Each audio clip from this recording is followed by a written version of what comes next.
Bien, bonsoir à toutes et à tous. Merci d'être avec nous ce soir.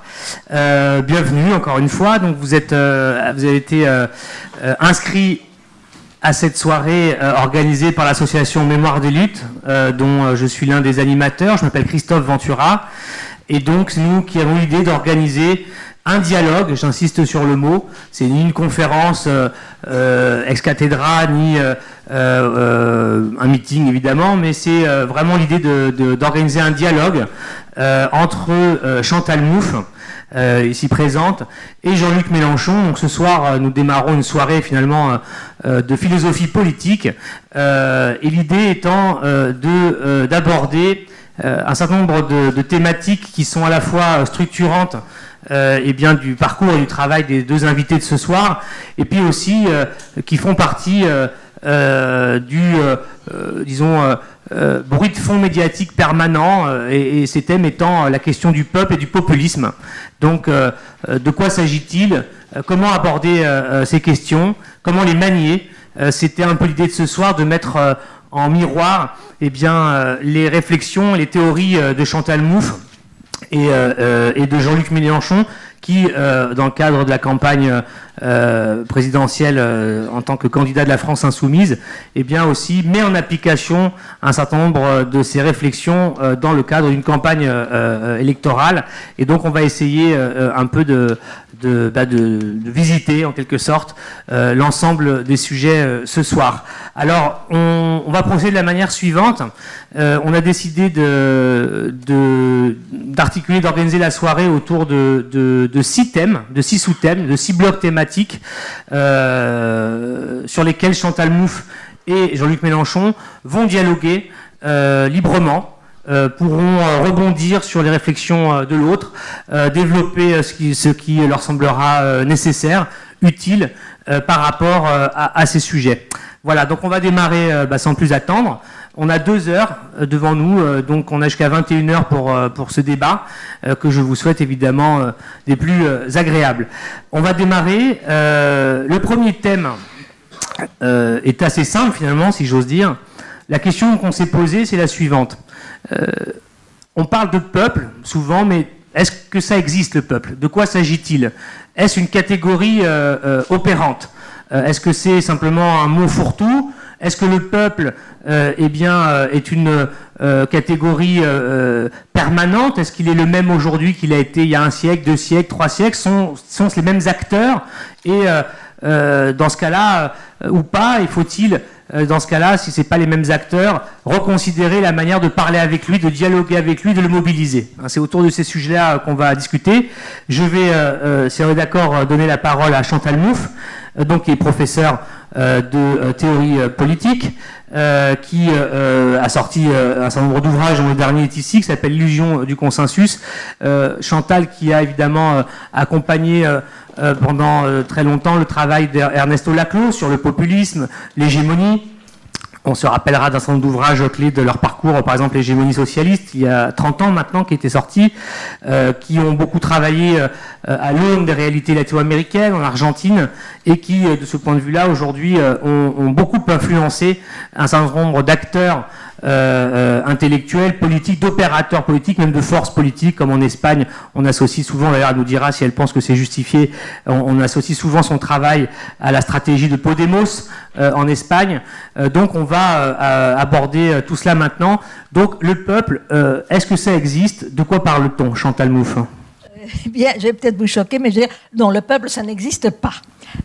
C'est-à-dire, bon, je m'explique. Ça n'existe pas en tant que donnée empirique. Ce qui existe en tant que donnée... Parle au micro. Pas de peur. Non, Moi, je vais demander un micro... Il n'y a que celui-là, malheureusement. Mais il faut que tu le mettes vraiment près de ta bouche parce que je vois les malheureux. Oui, bon, d'accord. Ça va? Oui, bon, d'accord. Oui, le peuple... En tant que, ce n'est pas une entité empirique. L'entité empirique, c'est la population. Le peuple, en tant que catégorie politique, c'est toujours quelque chose qui est construit, qui est une construction discursive. Alors ici, il faut peut-être que j'explique, parce que les gens pensent que discours, c'est uniquement quelque chose de linguistique. Dans Hégémonie et stratégie socialiste, le livre qu'on a écrit avec Ernesto Laclau, là, on explique exactement ce qu'on entend par la catégorie de discours, et on dit que la société, c'est toujours un espace discursif. Donc, mais par discours, on entend pas seulement le linguistique, mais aussi toute une série de pratiques. Donc, j'insiste sur ça, parce qu'en général, on dit le discours, donc, c'est une position idéaliste. Non. Mais c'est quelque chose qui est construit à travers, justement, toute une série de pratiques, de discours, et plus tard, je vais développer quelque chose qui est, à mon avis, très important, c'est aussi des affects, le peuple. Donc, mais ça, c'est quelque chose qui est construit. Alors, ici, il faut peut-être insister sur quelque chose qui, à mon avis, est important quand on va voir comment va se construire ce peuple. Et ça dépend, en fait, de la façon dont on conçoit le politique. Comme je disais, c'est une catégorie politique, le peuple. Donc, la façon dont on conçoit le politique va déterminer la façon dont on conçoit la construction du peuple. Il y a au fond deux façons fondamentales de concevoir le politique. Il y a ce qu'on appelle la conception associative et la conception dissociative. La conception associative, c'est celle qui voit le politique comme un espace de liberté, c'est l'agir ensemble, c'est l'endroit où on peut tous se rencontrer et se mettre d'accord. La conception dissociative, c'est aussi bien entendu quelque chose c'est un agir ensemble, mais qui insiste sur le fait qu'il y a toujours des antagonismes, que le politique, ça a à voir avec justement cette dimension d'antagonisme, avec le conflit, que finalement, s'il n'y avait pas de conflit, il n'y aurait pas besoin du politique. Donc ça, c'est très important, le point de départ. Moi, je me situe bien entendu de la conception dissociative. C'est pourquoi, quand on pense à la construction du peuple, l'idée que je défends, c'est que le peuple, c'est, bon, bien entendu, une identité collective, c'est la création d'un nous, mais ça requiert la détermination d'un eux. Donc, c'est pour ça, tenir compte du fait que, justement, il y a toujours des antagonismes dans la société. En fait, je m'inscris dans une conception qui, on peut la retrouver à partir de Machiavel. Machiavel disait déjà que dans toute société, il y a un conflit fondamental entre deux umori. Il y a d'un côté, il y a les grandi, on pourrait dire aujourd'hui l'oligarchie qui veut dominer, et puis il y a le popolo qui veut, ceux d'en bas qui veulent se défendre. Mais ça, il dit que c'est quelque chose qui existe dans toutes les sociétés. Donc, c'est important de voir, la société est nécessairement divisée. Ça va avoir des conséquences sur les arguments que je vais faire tout au long de cette soirée. La société est divisée, les identités politiques, c'est toujours des constructions collectives, et la politique, ça a à voir avec la construction d'un nous, et ça requiert la détermination d'un eux. Et un autre point que je voudrais inciter, c'est que la politique, ça a toujours un caractère partisan. Donc, quand on va penser la construction du peuple, eh bien, il y aura toujours des constructions différentes, possibles, et qui vont entrer en compétition. Et la grande différence qu'il peut y avoir entre ces conceptions, c'est justement la façon dont est construit le nous, et quel est le « eux » auquel s'oppose ce nous. Et aussi un autre point qui est quel type de rapport y a-t-il entre le « ne » et le « ou », le « nous » et le « eux ». Donc, c'est pour ça que quand on parle du peuple, il faut toujours penser, bon, quel peuple essayons-nous de construire et quels sont les « eux » auxquels ce peuple va être opposé. Jean-Luc, pardon. Alors, Chantal vient de planter le décor d'une idée que je fais mienne. c'est l'autoconstruction du peuple en tant que catégorie, on va dire, subjective, se définissant comme étant le nous, hein, par opposition à eux, dans le cas qui m'occupe, le peuple face à l'oligarchie. Mais ma tradition philosophique personnelle, c'est celle du matérialisme historique, et par conséquent, dans la construction de la théorie de la révolution citoyenne, je me suis intéressé d'abord au peuple en tant que réalité physique, matérielle. Et je me suis demandé, comme toi, d'où il venait, qui il était, comment je pouvais le nommer. Étant entendu que lui-même est une réalité inscrite dans l'histoire. Ce que l'on nomme peuple au XVIIIe siècle, ou dans le processus de la Révolution de 1789, ça n'a rien à voir avec ce que nous nommons peuple aujourd'hui.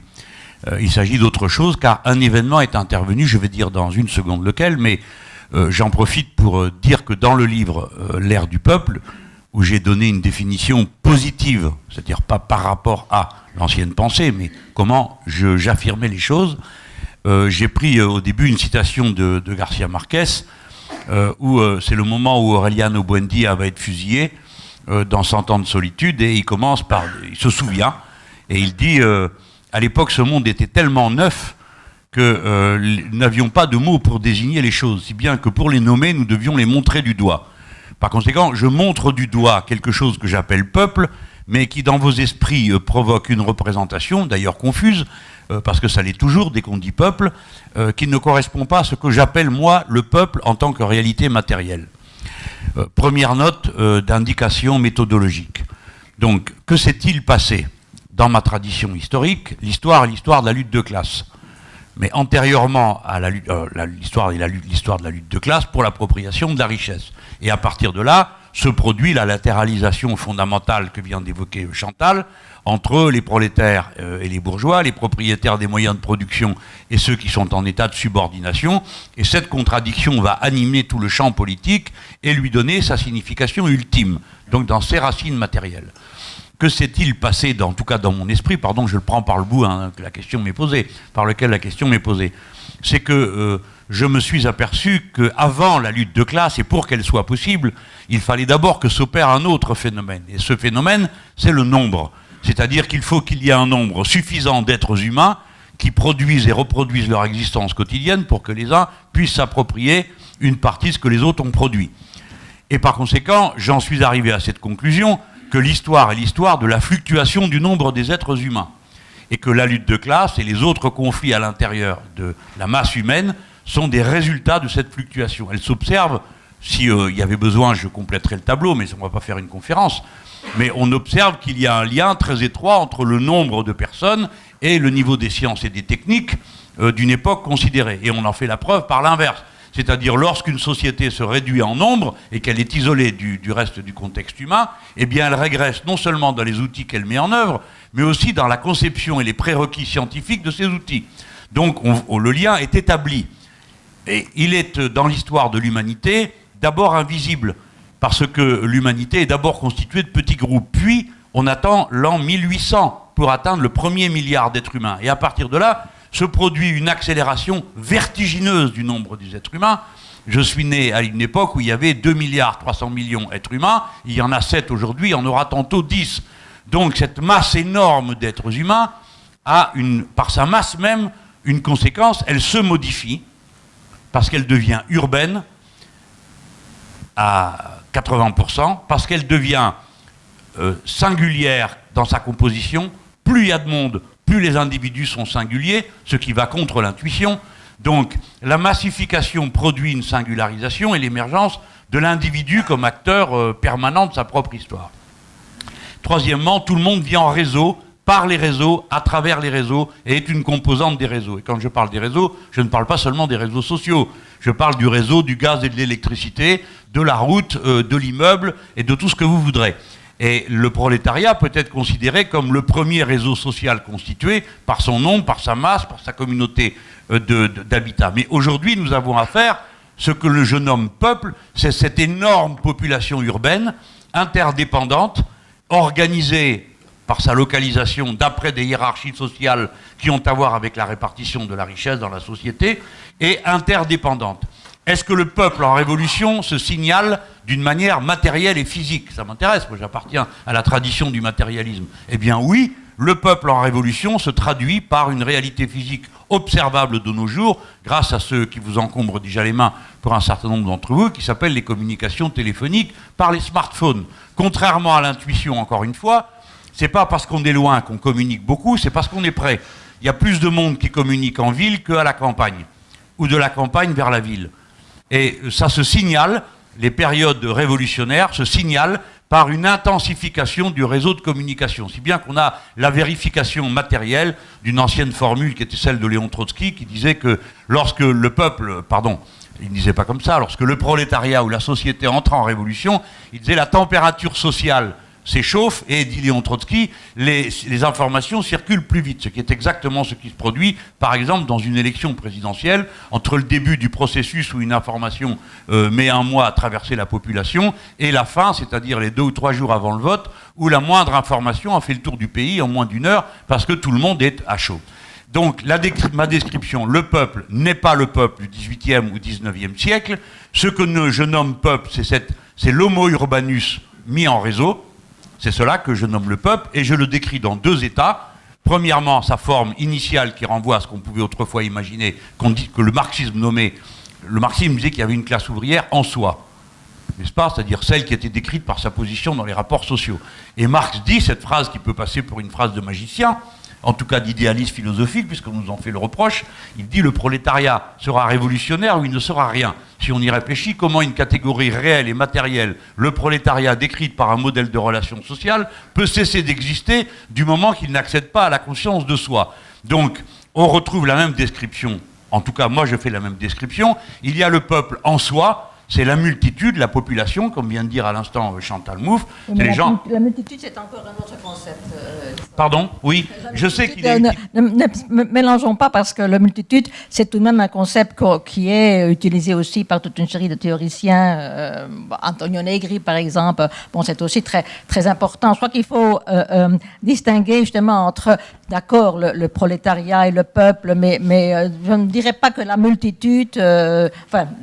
Il me semble qu'il faut un petit peu tout de même essayer de catégoriser. Parce que moi, quand je pense... le peuple... moi, ce qui m'intéresse, c'est de voir comment aujourd'hui, politiquement, le peuple est construit. Parce que je crois qu'il y a là-bas un enjeu très important. D'abord, bon, il est vrai que, et ça c'est une chose que tu as bien indiqué, aujourd'hui, certains continuent à parler du prolétariat, tandis que d'autres préfèrent la catégorie de peuple. Je crois que ça a des choses importantes, des conséquences importantes. De dire, par exemple, justement, qu'aujourd'hui, vu les transformations du capitalisme, on ne peut plus continuer à utiliser des termes, des concepts qui, ont peut-être été importants à une époque, mais qu'aujourd'hui, justement, si on va tenir compte, mais je crois qu'on va plutôt arriver un peu plus tard à cette discussion, non? Comment, je veux pas non plus avancer trop rapidement, parce que je crois qu'on a l'intention de discuter de ça, mais il me semble qu'il y avait un autre thème sur lequel on voulait discuter, qui était la relation justement entre peuple et démocratie. Voilà, sauf si peut-être Jean-Luc veut rebondir encore. Juste fermer oui. ma phrase initiale. J'ai utilisé le mot multitude parce que j'étais à la recherche de mots qui n'aillent pas buter les uns contre les autres. J'aurais pu dire population, parce qu'on pouvait traduire du grec le laos, le démos et le génos. C'est 3 manières de désigner la population par des attributs différents. J'ai pris multitude, non pas au sens de Tony Negri et des autres, je l'ai pris au sens de masse humaine, allant et venant à l'intérieur de la ville, sortant et rentrant de l'ascenseur, allant au travail et repartant, n'ayant pas de travail. Oui, ça c'est ce que j'appelle la population. Voilà, je pense que c'est le mot. Mais je pensais, si tu veux, que c'était plus dur à manier pour moi de dire la population devient peuple, j'aurais pu le faire. J'ai préféré utiliser multitude pour désigner le peuple en soi, c'est-à-dire décrit par l'agitation de milliers de gens qui ont de conditions sociales différentes, d'occupations différentes, et devenant peuple par un acte politique que décrit la méthode que Chantal Mouffe, à laquelle se réfère Chantal Mouffe. C'est-à-dire, le peuple, en tant qu'instance politique, est une construction, une auto-construction, qui se définit par opposition entre le « eux » et le « nous ». C'est là que nous nous retrouvons, que nous avons une plateforme commune. Mais je tenais à souligner l'itinéraire matérialiste qui me conduit à désigner. Je termine juste sur un mot, Chantal, pour qu'on se comprenne bien. Pour moi, le prolétariat ou le salariat n'est pas annulé par le concept de peuple. Le peuple contient le salariat et le prolétariat. Et souvent, celui-ci joue un rôle à l'intérieur du peuple qui est un rôle qui l'aide à prendre conscience du nous. L'exemple concret, pratique, révolutionnaire que je peux citer, c'est par exemple l'UGTT, l'Union Générale des Travailleurs Tunisiens, qui aide au processus révolutionnaire de la révolution tunisienne. C'est le syndicat qui va aller dans les quartiers expliquer aux gens comment on constitue des comités de quartier. C'est le syndicat, parce que lui seulement et lui avait l'expérience de l'auto-organisation des masses. Mais elle s'en empare, évidemment, ça prend une toute autre signification de faire un comité de quartier, qui est le début de la révolution citoyenne, que de faire un comité d'usine. Et encore, au risque d'être un peu long, mais je prends l'exemple inverse. Lorsque les manifestations ont lieu au Brésil contre les grandes installations pour la Coupe du Monde de foot, eh bien, les gens déferlent dans les rues. Alors normalement, ça apparaît comme une manifestation anti-gouvernementale. Et un certain nombre d'amis disent « Mais non, non, c'est une manif de gauche ». Et on demande à un camarade qui est président de l'association, un responsable de l'association Essentaire, on lui dit « Mais pourquoi vous dites que c'est de gauche, ils sont contre le gouvernement ?» Et lui se sent obligé de dire « Mais parce que dans les usines aussi, il y a des pétitions ». Mais pas un moment il ne lui vient à l'esprit que précisément c'est de gauche, parce que le peuple est dans la rue et affirme une volonté de souveraineté. C'est notre argent, nous ne voulons pas en faire des stades de foot, nous voulons en faire des transports en commun. Il y a donc ce lien, le peuple devient politique en présentant ses revendications de souveraineté sur lui-même. Je laisse là le concept à cet instant. Je voulais juste pour qu'on arrive bien à voir comment les deux méthodes de pensée se rejoignent entre Chantal et moi, même si évidemment les mots ne sont pas à chaque étape les mêmes. Oui, je crois qu'on va avoir à un moment donné à discuter de ça, parce que le peuple n'est pas nécessairement toujours construit d'une manière progressiste. Si on veut comprendre la question du populisme, c'est bien ça qu'il faut comprendre. Mais enfin, ça, on le laisse pour plus tard. Oui, justement, on l'abordera à un moment donné dans la discussion. Alors, maintenant qu'on a posé disons, les éléments de définition que chacun donne à cette catégorie de peuple, on va essayer de s'intéresser à un autre aspect, à un moment donné où aujourd'hui il est plutôt à la mode de penser que nous serions dans des démocraties un peu, disons, post-politiques, des démocraties qui seraient à la fois celles d'un certain consensus, où il n'y aurait plus besoin et qui ne serait plus souhaitable d'avoir des conflits ou, disons, une politique adversariale. Donc on va un peu parler de ça. C'est aujourd'hui, une fois qu'on a identifié le peuple, comment on construit la relation entre ce dernier et la démocratie. Est-ce que le peuple est un atout pour la démocratie ou est-ce qu'il est un problème? Ça paraît un peu étonnant de poser la question, mais c'est pourtant celle qui aujourd'hui nous est en permanence, chaque jour dans les médias, renvoyée. Donc on va traiter de cette question-là. Chantal, je te cède la parole. D'accord, donc je voudrais traiter de ça au niveau conceptuel. Justement, la relation entre peuple et démocratie. Et ça va mettre aussi en question justement l'idée du populisme. Parce que, bon, évidemment, il n'y a pas de démocratie sans peuple. D'ailleurs, si on pense étymologiquement, que veut dire démocratie? Ça vient de démos, kratos, donc c'est le pouvoir du démos. Et le démos, justement, c'est le peuple en tant que catégorie politique. Hein. Donc là, s'il n'y a pas la démocratie ne peut pas exister s'il n'y a pas justement la construction d'un peuple. Mais démos, kratos, je crois que là, il faut voir, et ça, c'est Nicole Laureau qui a fait remarquer, je trouve ça extrêmement important, elle dit « kratos », ça veut dire « avoir le dessus ». Donc, quand on dit démos kratos, ça veut dire que, en fait, ça rejoint ce que je disais antérieurement, que la démocratie, elle est tout de même l'expression d'un peuple qui est divisé. Parce que le kratos, c'est-à-dire qu'il y a une partie du peuple qui a le kratos sur l'autre. Hein. Donc, dans la conceptualisation que nous développons avec Ernesto dans hégémonie sociale et stratégie, c'est l'idée d'hégémonie, tout autre hégémonique. C'est-à-dire il y a des rapports de pouvoir dans la démocratie et l'objectif de la démocratie ne peut pas être justement d'établir une espèce de consensus complètement inclusif. Et ce n'est pas antidémocratique de reconnaître qu'il y a justement toujours des formes hégémoniques et qu'il y a toujours quelqu'un qui a le kratos d'un groupe. Donc, il n'y a pas de démocratie sans peuple, et c'est pour ça que j'insiste. Je sais qu'il y en a pas mal de gens qui n'aiment pas cette formulation, mais il y a pour moi une dimension nécessairement populiste dans la démocratie, parce que j'entends par populisme la construction du peuple. Et si on accepte qu'il n'y a pas de démocratie sans peuple, eh bien, il y a toujours une conception, une partie, un élément, une dimension plutôt populiste dans le peuple. Et c'est pourquoi je m'insurge contre tous ceux qui déclarent que le populisme est une pathologie de la démocratie, c'est une perversion de la démocratie. Le populisme, c'est un élément absolument fondamental de la démocratie. Mais pour comprendre justement où nous en sommes aujourd'hui en ce qui concerne la démocratie, il faut qu'on voit que quand nous, ici en Europe, on parle de la démocratie, on parle en fait d'une démocratie qui est déjà une démocratie absolument spécifique, parce qu'au fond, le principe démocratique, le pouvoir du peuple, c'est ce qu'on peut appeler, c'est un principe de légitimité.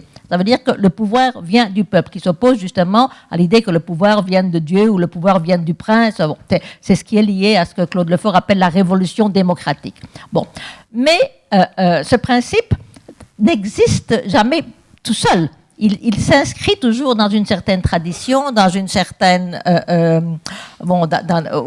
géographiquement, dans des conditions culturelles. Et la démocratie, qui est notre démocratie, qu'on appelle la démocratie libérale, mais ici j'insiste qu'il faut entendre libéral dans le sens du libéralisme politique, et j'y reviendrai.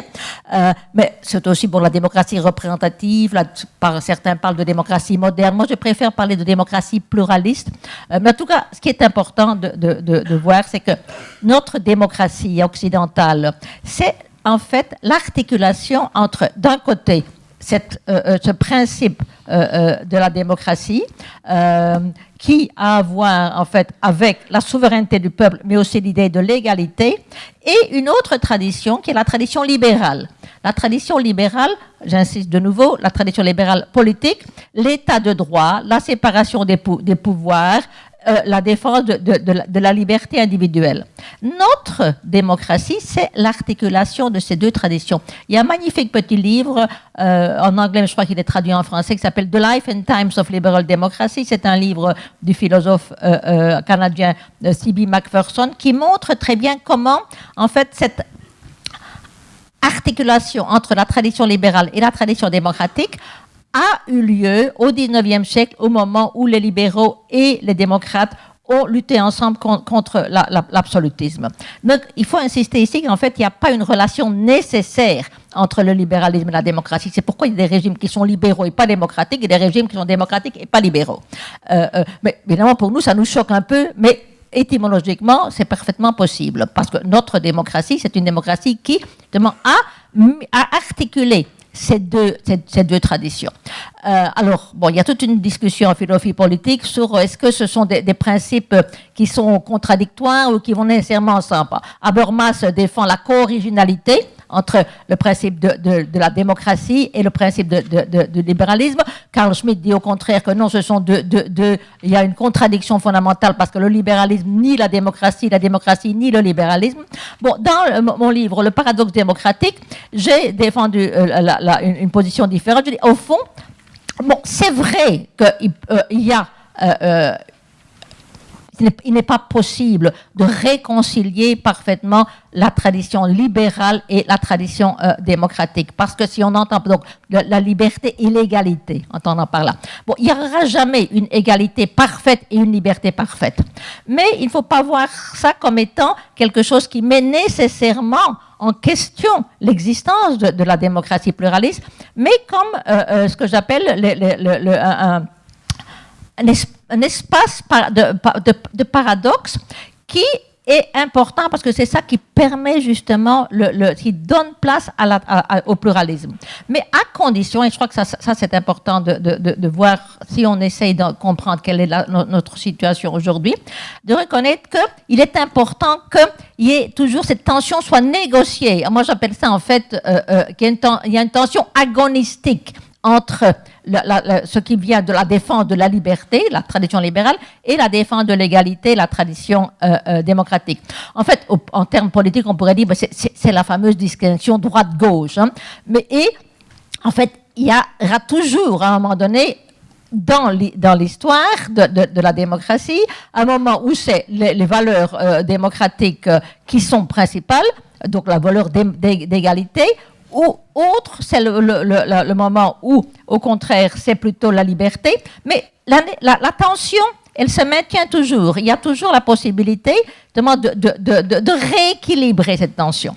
Et je crois qu'en fait, toute l'histoire de notre démocratie, c'est justement une histoire où, bon, comme je le disais, il y a un principe qui est fondamental et l'autre va être subordonné ou vice-versa.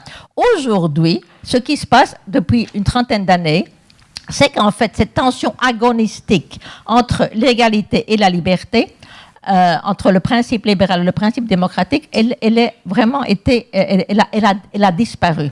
Parce que nous vivons dans des sociétés où, finalement, la tradition libérale, mais alors libérale déjà entendue dans un sens assez restrictif, donc transformée bien entendu par le néolibéralisme, est devenue tellement dominante que quand on parle de souveraineté populaire, les gens vous regardent, vous dire qu'est-ce que c'est que ça, c'est un concept anachronique, on ne peut plus parler de ça aujourd'hui, et l'égalité, c'est aussi quelque chose qui a complètement disparu. C'est pour ça que toute une série d'auteurs disent, et je suis tout à fait avec eux, qu'au fond, aujourd'hui, nous vivons dans des sociétés post-démocratiques, qui se prétendent encore, oui, c'est vrai, toutes les institutions, en principe de la démocratie, elles sont là, mais elles fonctionnent un peu à vide. Parce que toutes les valeurs principales de l'égalité et de la liberté, qui sont celles qui sont constitutives de la tradition démocratique, ont été complètement mises de côté. Et en fait, on vit dans une société, dans des systèmes où finalement la démocratie, ça se réduit à la défense de les élections, des élections qui sont ouvertes à tout le monde, mais bon, et la défense des droits de l'homme, entendu d'ailleurs dans une façon assez particulière. Bon, si on a ça, on a la démocratie. On est donc, pour cette raison-là, dans une société post-démocratique. Je crois qu'on va venir sur le point d'examiner un peu qu'est-ce qui nous a conduit là, mais je crois que c'était vraiment important de voir qu'il y a eu, dans les 30 dernières années, une transformation très profonde de nos sociétés qui, certains parlent de dédémocratisation, crise de la démocratie. Ben, je crois que c'est lié à ça, au fait que la prépondérance de la tradition libérale a vraiment fait passer à la trappe les valeurs principales de la tradition démocratique, l'égalité et la souveraineté populaire. Jean-Luc, comment vois-tu cette chose de la post-démocratie ? Bon, ma méthode n'est pas tout à fait la même parce que je suis inclus dans une réalité de combat. Alors, peu importe. Moi, je me suis posé la question de la façon suivante, d'une manière plus anthropologique. Quelle fonction remplit la démocratie ? À quoi ça sert ? Puisque c'est ça ta question. Hein. Donc, je ne suis pas dans l'ordre dans lequel moi je raisonne d'habitude.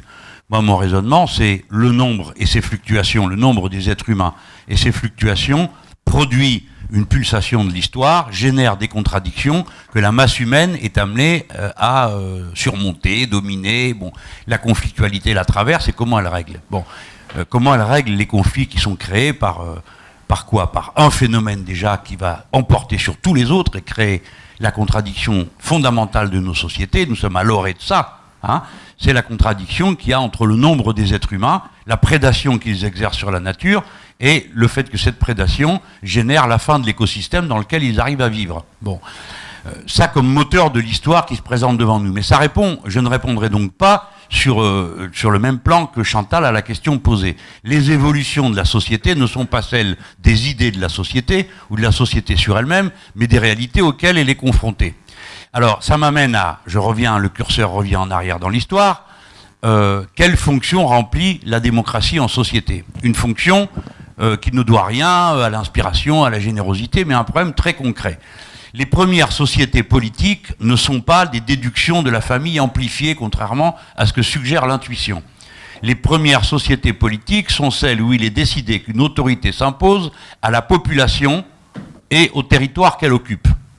Voilà comment naît la société. Mais à partir de là, qui décide ? Et toute la question de toutes les sociétés, c'est qui décide et quelle est la légitimité de la décision. Donc au point de départ, la seule légitimité de la décision, c'est la force. Je décide parce que c'est moi le plus fort. Sauf que l'usage de la force dans une population croissante est épuisant pour imposer la loi. On la fait donc déduire par consentement et par la violence d'un principe supérieur. Là, on retrouve tous les deux le même cheminement. Ça va être Dieu qui a décidé que c'est comme ci et pas comme ça, et le pouvoir du roi, par exemple, vient de Dieu. Le pouvoir, par exemple, du dictateur Franco, sur les pièces d'une peseta, il était écrit Francisco Franco, caudillo de España, por la gracia de Dios, pas comme résultat de la guerre civile et du massacre des républicains. Bon. Donc on voit comment le pouvoir a besoin de se fonder dans une légitimité. Alors à partir de là, cette légitimité, d'où vient-elle? On a des réponses, je viens de le dire, et puis se produit un événement politique majeur dans l'histoire, c'est la Grande Révolution de 1789. Et le mot droite et gauche commence un jour sur une question, le droit de veto. Est-ce que le roi a le droit de veto sur les lois qui sont décidées ou pas? Le roi se lève, fait se mettre à sa droite, comme les élus de Dieu, ceux qui sont pour le veto, et à sa gauche, ceux qui pensent qu'il n'y a pas de veto. Ceux qui pensent qu'il n'y a pas de veto supposent donc que le seul principe de légitimité, c'est la délibération collective du peuple. En tout cas, ceux qui parlent en son nom à ce moment-là. Et c'est de ce jour que date le partage droite-gauche. Donc il est intimement lié à une question fondamentale, la souveraineté. Il n'y a pas de démocratie qui ne postule comme principe antérieur la question de la souveraineté. C'est-à-dire, qui décide sur quoi? De quoi suis-je le maître? Bon. La population, la démocratie est donc un mode exclusivement de décision, dans mon approche matérialiste. Hein. Donc nous décidons par des méthodes démocratiques. Alors 49 ont tort devant 51, ce qui, si vous y réfléchissez bien, est absurde. Mais ça proclame qu'il n'y a aucune raison supérieure, aucune structure qui est une autorité supérieure à la décision que nous prenons. Aucune. Même ce que nous appelons des vérités scientifiques qui sont que provisoires, rien n'a de valeur supérieure à la délibération collective. Ça veut dire qu'à partir de là, le peuple est institué comme catégorie politique totale. C'est lui qui décide de tout, sur tous les sujets et en toutes circonstances. Bien sûr, ça n'apparaît que de manière circonstanciée, dans certaines occasions, on le voit, on le reconnaît. Mais la trame sous-jacente à l'histoire des démocraties, c'est celle-là. Alors, c'est ce qui pose le républicain comme pensant ce qui est bon pour tout, et le républicain jusqu'au bout, qui va dire, mais au fond, si vous voulez une société qui ne soit dominée par rien ni personne, il faut nécessairement qu'elle soit égalitaire. Car seule l'égalité garantit votre liberté individuelle. D'accord? Et après, là, vous retombez sur les catégories que Chantal propose dans notre réflexion, avec cette histoire de ces deux idées et de cette tension entre liberté et égalité. Mais fondamentalement, pour le matérialiste, elles surgissent, comme je viens de le dire, en répondant à chaque étape à la question « Comment ça s'est passé ?» Comment ça se passe? Voilà. Comment ça se passe comme ça. Si vous voulez une société qui soit réellement composée d'individus libres, c'est-à-dire qui ne soit placée sous la domination de personne, elle est nécessairement égalitaire. C'est pourquoi souveraineté, émancipation et république fonctionne, république au sens étymologique, hein, la res publica, la chose publique, fonctionne comme une chaîne de concepts qui s'articule pour rendre compte du processus d'autoconstruction du peuple. Alors là, Chantal m'objecte, l'autoconstruction politique du peuple n'amène pas toujours dans une position progressiste. Elle a bien raison, ça va être un sujet dans un instant dont on va parler, mais pour nous, en tout cas, pardon, pour nous, je ne veux pas globaliser, mais en tout cas pour moi, le mécanisme qui conduit à l'hégémonie populaire est un mécanisme d'émancipation collective. Et chaque fois qu'il essaiera de se soustraire aux conséquences de sa volonté d'hégémonie collective, il va tomber sur des absurdités, c'est-à-dire il va fabriquer une conflictualité secondaire, par exemple entre musulmans et non musulmans, entre que sais-je encore, grands et petits, personnes de couleur de peau blanche et noire, et c'est-à-dire des sous-catégories de division qui vont être en réalité des obstacles à l'affirmation qui était l'affirmation initiale, la volonté d'une hégémonie démocratique contenue par le projet même populaire. Voilà. C'est comme ça que moi je lis ces différents éléments dans un même mouvement. Mais surtout, ce que je veux dire, c'est que le moteur de l'histoire n'est pas dans l'idée qu'on se fait de l'histoire.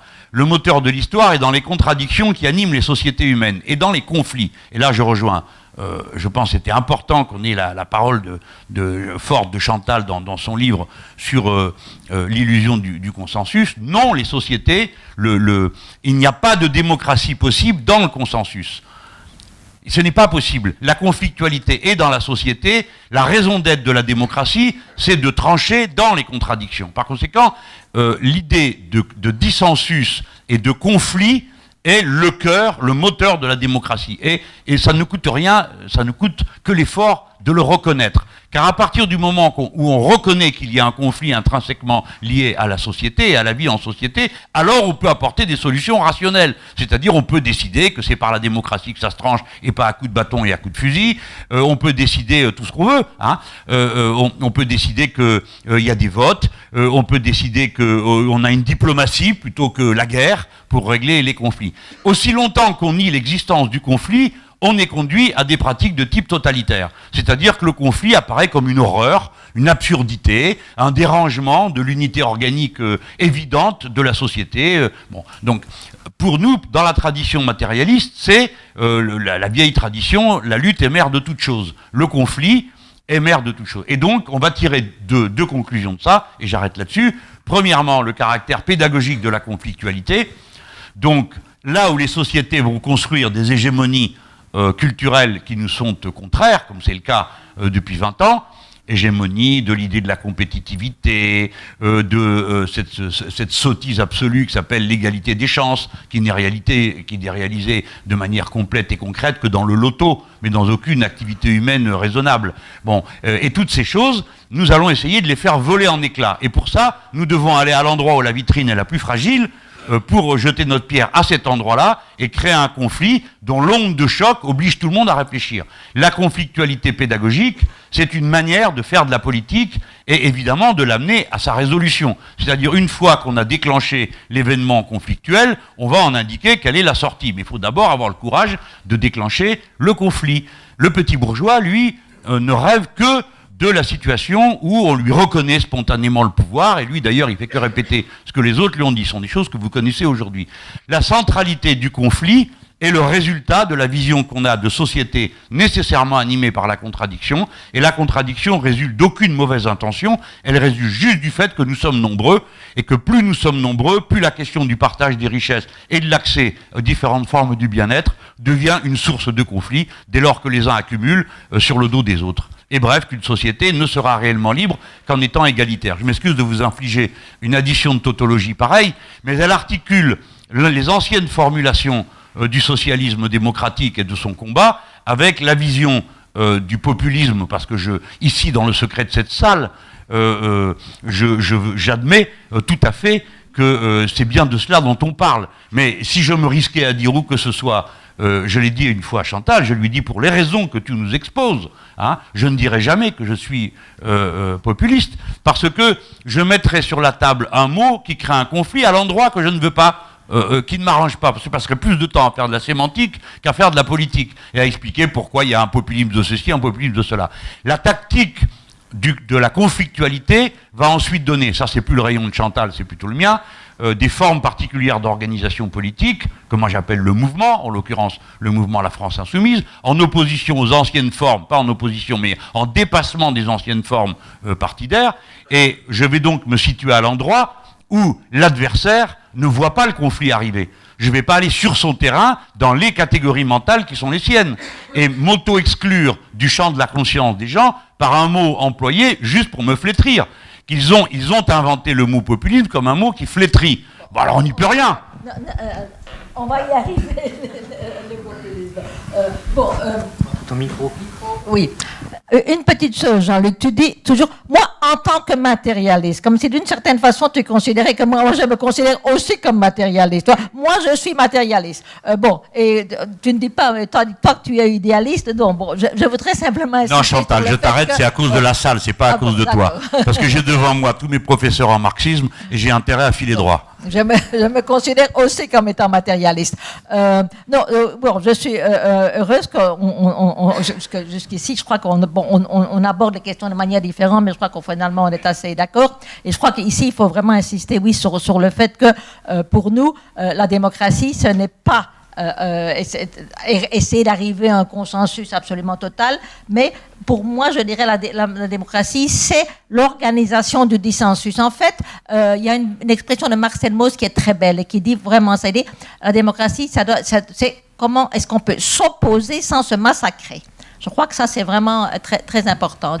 S'opposer sans se massacrer, permettre aux gens, justement, de reconnaître. C'est pour ça que dans mes travaux, j'insiste, par exemple, sur la différence entre ennemi et adversaire, parce que c'est vrai que si on voit la relation entre le nous et le eux comme une relation entre amis-ennemis, bon, évidemment, ce n'est pas possible d'admettre ça à l'intérieur d'un ordre démocratique, parce que si on voit l'autre comme étant qu'on veut éliminer, mais la démocratie, justement, pour moi, c'est absolument fondamental, c'est vraiment la lutte agonistique. Reconnaître qu'il y a entre nous des antagonismes. Un antagonisme, c'est bien clairement un conflit qui ne peut pas avoir de solution rationnelle, mais qu'on va tout de même essayer de permettre de voir la façon dont on peut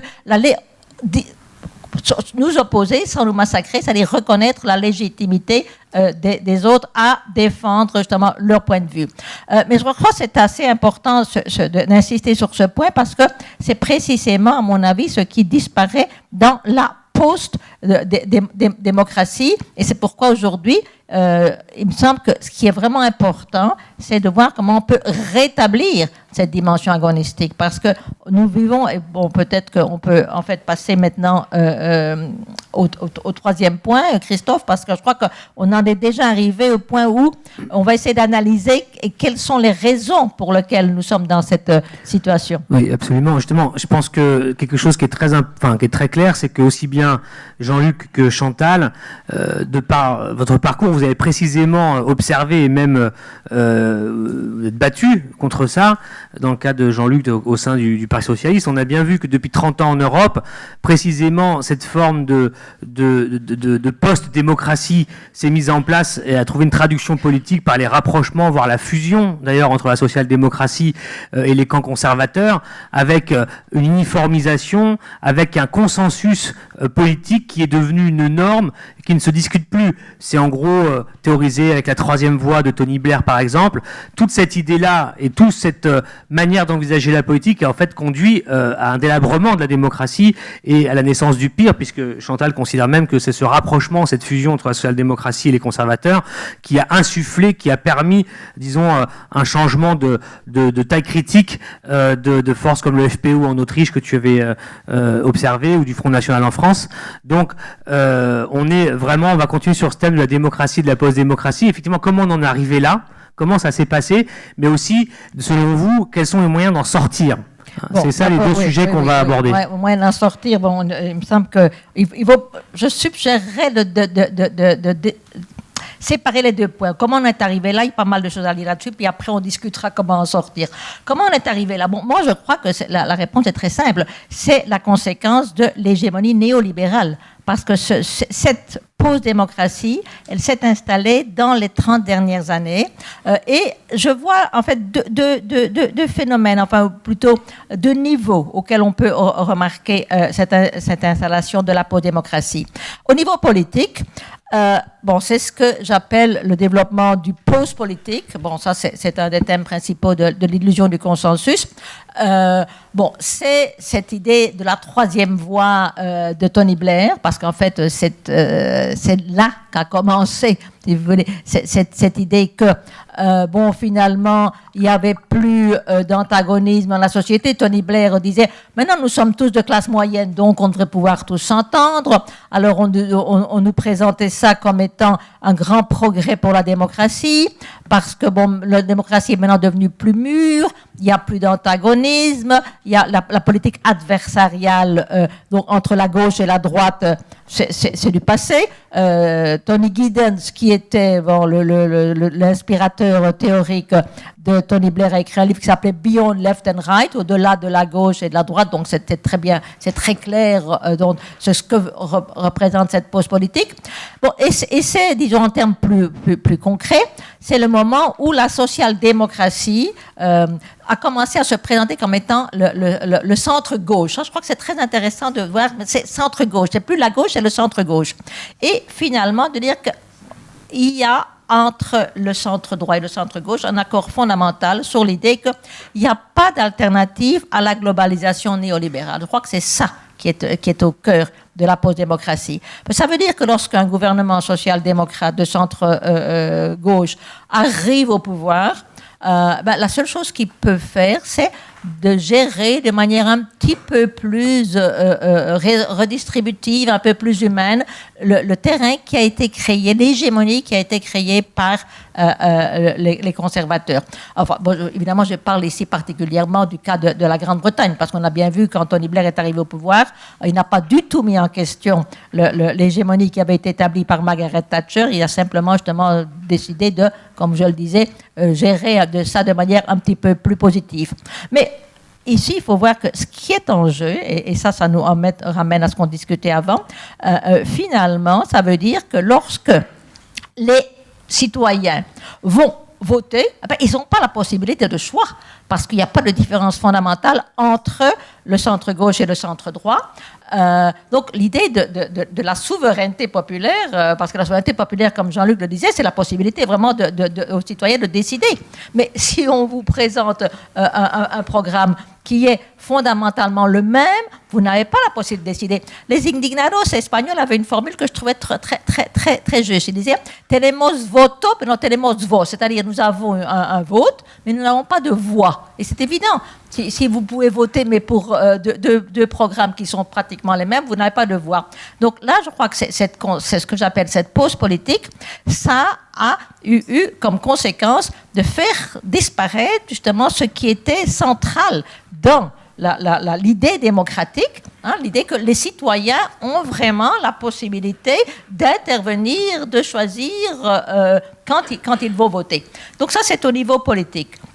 Au niveau économique, évidemment, il y a eu aussi des choses très importantes, transformations très importantes liées à l'hégémonie néolibérale. Bon, je veux pas le temps ici d'entrer en détail, d'ailleurs, plus ou moins tout le monde sait. Moi, j'appelle ça un phénomène d'oligarchisation de nos sociétés. C'est-à-dire qu'en conséquence du développement du capitalisme financier globalisé, on a vu une augmentation exponentielle des inégalités. L'œuvre de Thomas Piketty est très claire là-dessus. Et ça, c'est quelque chose qui est un phénomène vraiment très spécifique de conséquences pour moi les politiques néolibérales.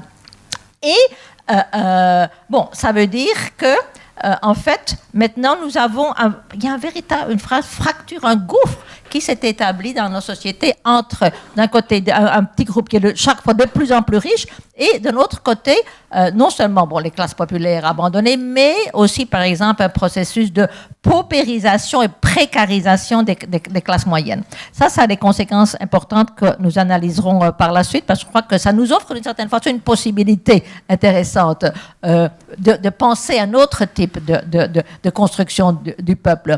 Mais ces deux éléments, donc au niveau politique, la pause politique, l'impossibilité pour les citoyens d'avoir véritablement une voix, et aussi les conséquences donc, de l'oligarchisation de notre société, ça veut dire que c'est vraiment l'abandon de la défense de l'égalité. Maintenant, d'ailleurs, je parle encore en référence à ce qui se passe en Grande-Bretagne. Évidemment, les choses sont en train de changer, heureusement, grâce à Jeremy Corbyn. Mais sinon, le parti laboriste n'utilisait jamais l'idée d'égalité. C'est le choix. Maintenant, on va donner plus de choix à ceux qui votent. Ils vont pouvoir choisir leur école, ils vont pouvoir choisir leur médecin. Donc, on va leur donner plus de choix. Mais l'idée même d'égalité, c'est quelque chose qui est conçu comme... Certains disent, mais c'est une catégorie zombie, l'égalité, parce que ça n'a plus de sens dans nos sociétés de parler d'égalité. Et je crois que c'est ça, en fait, qui est en jeu dans ce que j'appelle la post-démocratie. Parce que si on accepte que ce qui est central à l'idée démocratique, c'est l'idée d'égalité et l'idée de souveraineté populaire, aujourd'hui, dans nos sociétés, ce sont précisément les valeurs qui ont été éliminées à cause de la prégnance, si vous voulez, de l'idée de la liberté, mais bien entendu au niveau néolibéral. Alors je crois que, mais ça, on peut-être plus tard examiné. C'est ça qui, à mon avis, a fait le terrain pour le développement du populisme de droite. Mais de façon plus générale, je dirais, aujourd'hui, nous nous trouvons, alors là, ça va peut-être susciter des réactions, dans un moment populiste. Dans un moment qu'est-ce que j'entends par là? Le moment populiste, c'est justement le besoin d'intervenir, d'avoir un mouvement pour rééquilibrer le rapport que je présentais comme étant central dans la démocratie pluraliste entre les valeurs de liberté et les valeurs d'égalité. Il est important d'avoir un mouvement qui rééquilibre, si vous voulez, qui remette la possibilité de cette lutte agonistique entre les valeurs de droite et les valeurs de gauche, qu'on n'en soit plus au centre-droit, centre-gauche, ce consensus au centre qui justement réduit la politique à n'être qu'en fait une affaire d'experts. Parce que si on accepte l'idée qu'il n'y a pas d'alternative à la globalisation néolibérale, ça veut dire qu'en fait, il n'y a plus de décisions politiques qui puissent être faites par rapport à quel genre de société est-ce qu'on veut, comment est-ce qu'on va l'organiser. Donc tout ça, c'est disparu. Et les problèmes qu'on appelle encore politiques sont finalement réduits à des problèmes techniques. Des problèmes techniques, comment est-ce qu'on veut mieux organiser ce qui est en fait un état de fait qu'on ne peut pas transformer. Et si les problèmes politiques sont des problèmes techniques, bien entendu, et les experts sont plus à même de résoudre ces problèmes. Donc ça, c'est encore justement quelque chose qui retire la possibilité aux citoyens d'intervenir, d'avoir une voix. Et je crois que ça c'est vraiment ça qui est caractéristique de notre société aujourd'hui. Et pour ça que je dis que nous vivons dans des sociétés post-démocratiques. Est-ce que tu partages ce constat, Jean-Luc, cette analyse? Écoute, je vérifie à mesure. J'entends. Bon, on commence par le commencement. On a dit qu'on répondrait à comment faire à la fin. Chantal a commencé à donner une indication à la fin. Ça fera la transition. Mais prenons au début. Que s'est-il passé? Il faut, pour répondre à la question, s'habituer à l'idée que tout a une histoire. Tout est mouvement. Et tout mouvement procède d'une contradiction interne. Le capitalisme, c'est un mot qui désigne plusieurs réalités dans le temps et dans l'histoire. Entre celui du 18e, 19e siècle et celui d'aujourd'hui, c'est deux formes complètement différentes de l'accumulation. Même si chaque étape contient les précédentes et intègre les contradictions de la précédente étape et cherche à les résoudre, souvent en aggravant les causes des crises. Le système capitaliste est par définition un système instable. Ça veut dire que depuis qu'il existe, il a multiplié les crises. Comme conséquence de la période contemporaine, le cycle des crises est de plus en plus court. C'est-à-dire qu'avant, il y en avait une tous les 20 ans, puis ça a été tous les 10, puis tous les 5, et maintenant nous sommes dans ces logiques de à peu près tous les 5 ans, une crise majeure du système en tant que système d'accumulation, n'est-ce pas? La dernière que nous avons vécue immense est celle de 2008. La suivante, elle nous pend au nez, on ne sait pas où ça va craquer, et nécessairement ça doit craquer. La contradiction de départ du capitalisme, c'est que c'est toujours un régime de surproduction. Il produit toujours plus sur une base toujours plus étroite pour les consommer, ses productions. On met de côté la question écologique qui est maintenant devenue centrale, c'est qu'est-ce qu'on produit, dans quelles conditions, et ainsi de suite. Mais on part de la contradiction centrale du système capitaliste. Il a élargi à chaque étape, par la manière de régler les problèmes, il a élargi les causes de la crise. Lorsque nous arrivons à la guerre de 1914, c'est déjà une crise de surproduction et de conquête des marchés entre différents secteurs du capitalisme qui s'affrontent. Le résultat va être qu'une partie de l'économie mondiale va progressivement échapper au capitalisme, et notamment toute la partie importante, la Russie puis le reste. Après la Deuxième Guerre mondiale, le marché capitaliste continue à se réduire. Parce que plus du tiers de l'humanité vit sous un régime où il n'y a pas d'accumulation capitaliste. Il y a autre chose, mais il n'y a pas d'accumulation capitaliste. Si bien que la réduction du marché le conduit à faire une évasion dans une économie virtuelle et une accumulation virtuelle dont nous pouvons citer la date de départ. Nous pouvons dire quel jour ça a commencé. Le 15 août 1971, le président des États-Unis d'Amérique décide que le dollar, qui est le référent ultime de toutes les monnaies, n'aura plus de contrepartie matérielle. Or, la monnaie ne peut pas être autre chose qu'un équivalent entre deux valeurs matérielles. Et donc, à partir de là, les États-Unis d'Amérique se sont donnés, vous voyez, il y a une corrélation entre la puissance et le signe. Eh bien, les États-Unis d'Amérique vont faire fonctionner la planche à billets, symbolique, hein, dans des proportions inouïes, jamais vues dans l'histoire. Des milliards de dollars sont mis en circulation sans aucune contrepartie matérielle dans l'économie nord-américaine. Et ça tient pour deux raisons. La première, c'est que tout le monde utilise cette monnaie pour ses échanges. Et deuxièmement, parce que vous avez intérêt à avoir cette monnaie dans votre coffre, pour la raison qu'elle est protégée par la première armée du monde, celle des États-Unis d'Amérique, qui, au bout du bout, sont capables d'en défendre la valeur, en tout cas c'est ce qu'ils supposent. Voilà le phénomène central qui va expliquer la suite, parce que cette ultra-accumulation va permettre l'émergence d'une oligarchie extrêmement concentrée. Et, premier élément, donc là nous nous rejoignons sur l'émergence de cette catégorie, c'est-à-dire très peu de monde qui possède à peu près tout. Très peu d'entreprises financières possédant toutes les entreprises réelles.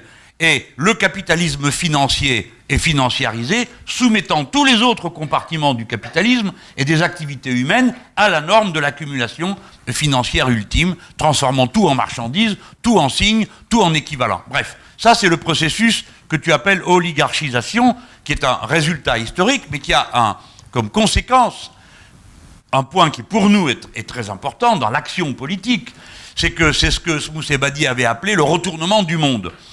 Autrefois, la société mondiale était une société internationale.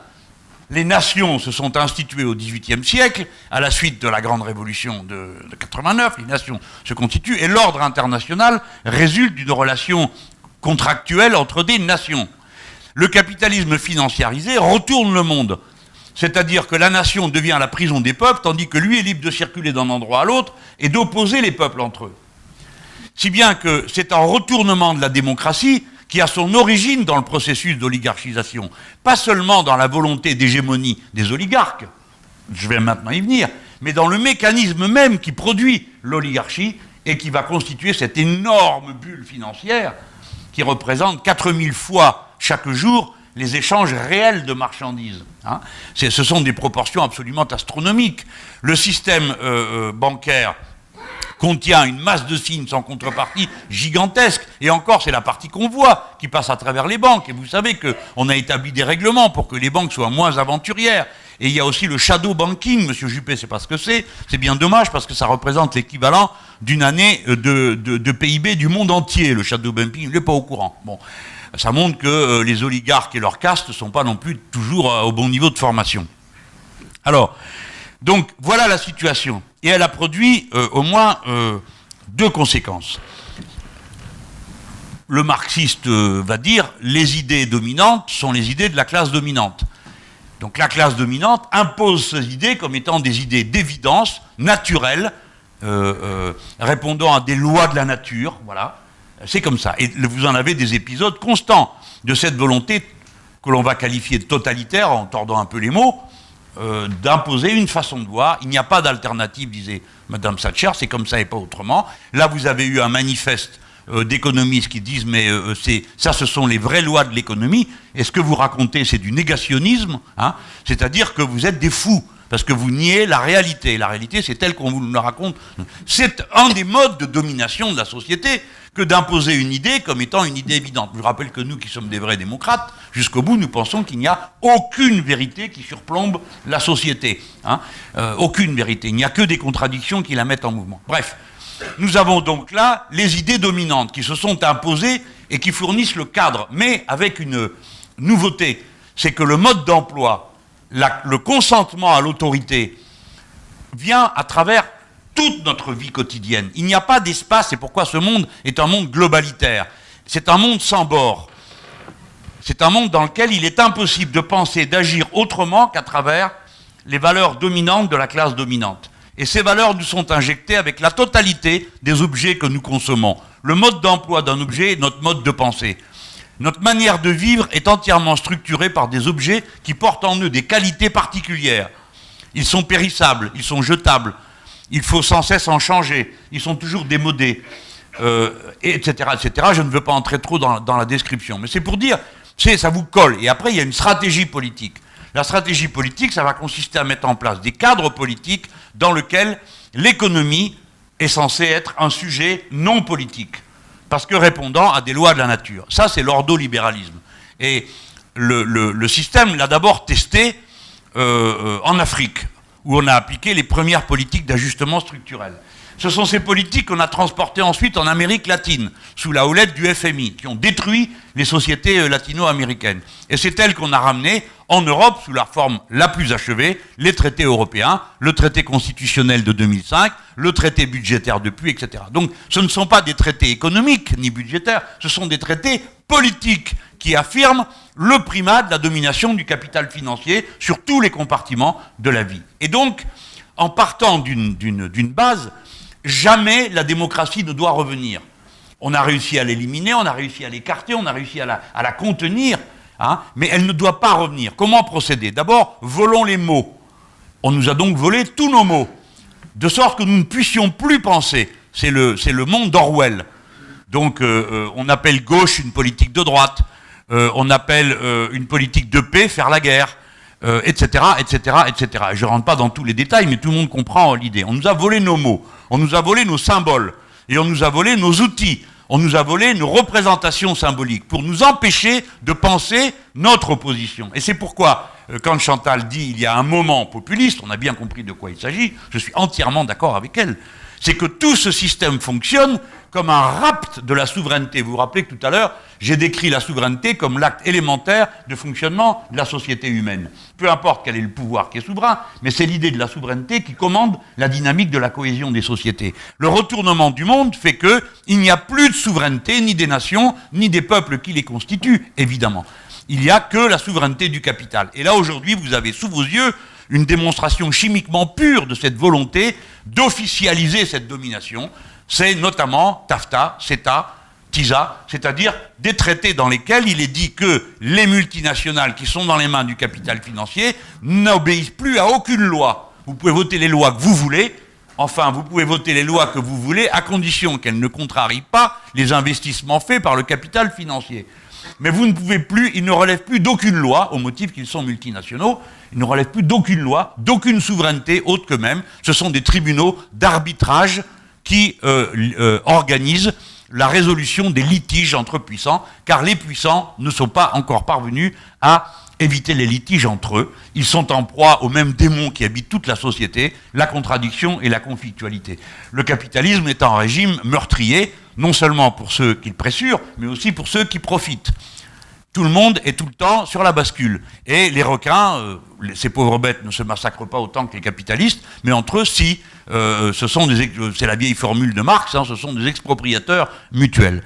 Voilà comment le mécanisme est mis en place. J'achève comment les partis sociaux-démocrates, je les nomme eux, parce que le plus souvent, et notamment depuis la chute du mur et la fin de l'Union soviétique, le parti social-démocrate a été l'unique parti progressiste, il s'appelle le même gouvernemental, ça me fait bien rire qu'à voir dans ce pays ce que ça donne, la gauche gouvernementale, elle gouverne rien du tout, même pas sa propre police. Bon, mais en l'occurrence, cette social-démocratie, d'où vient-elle?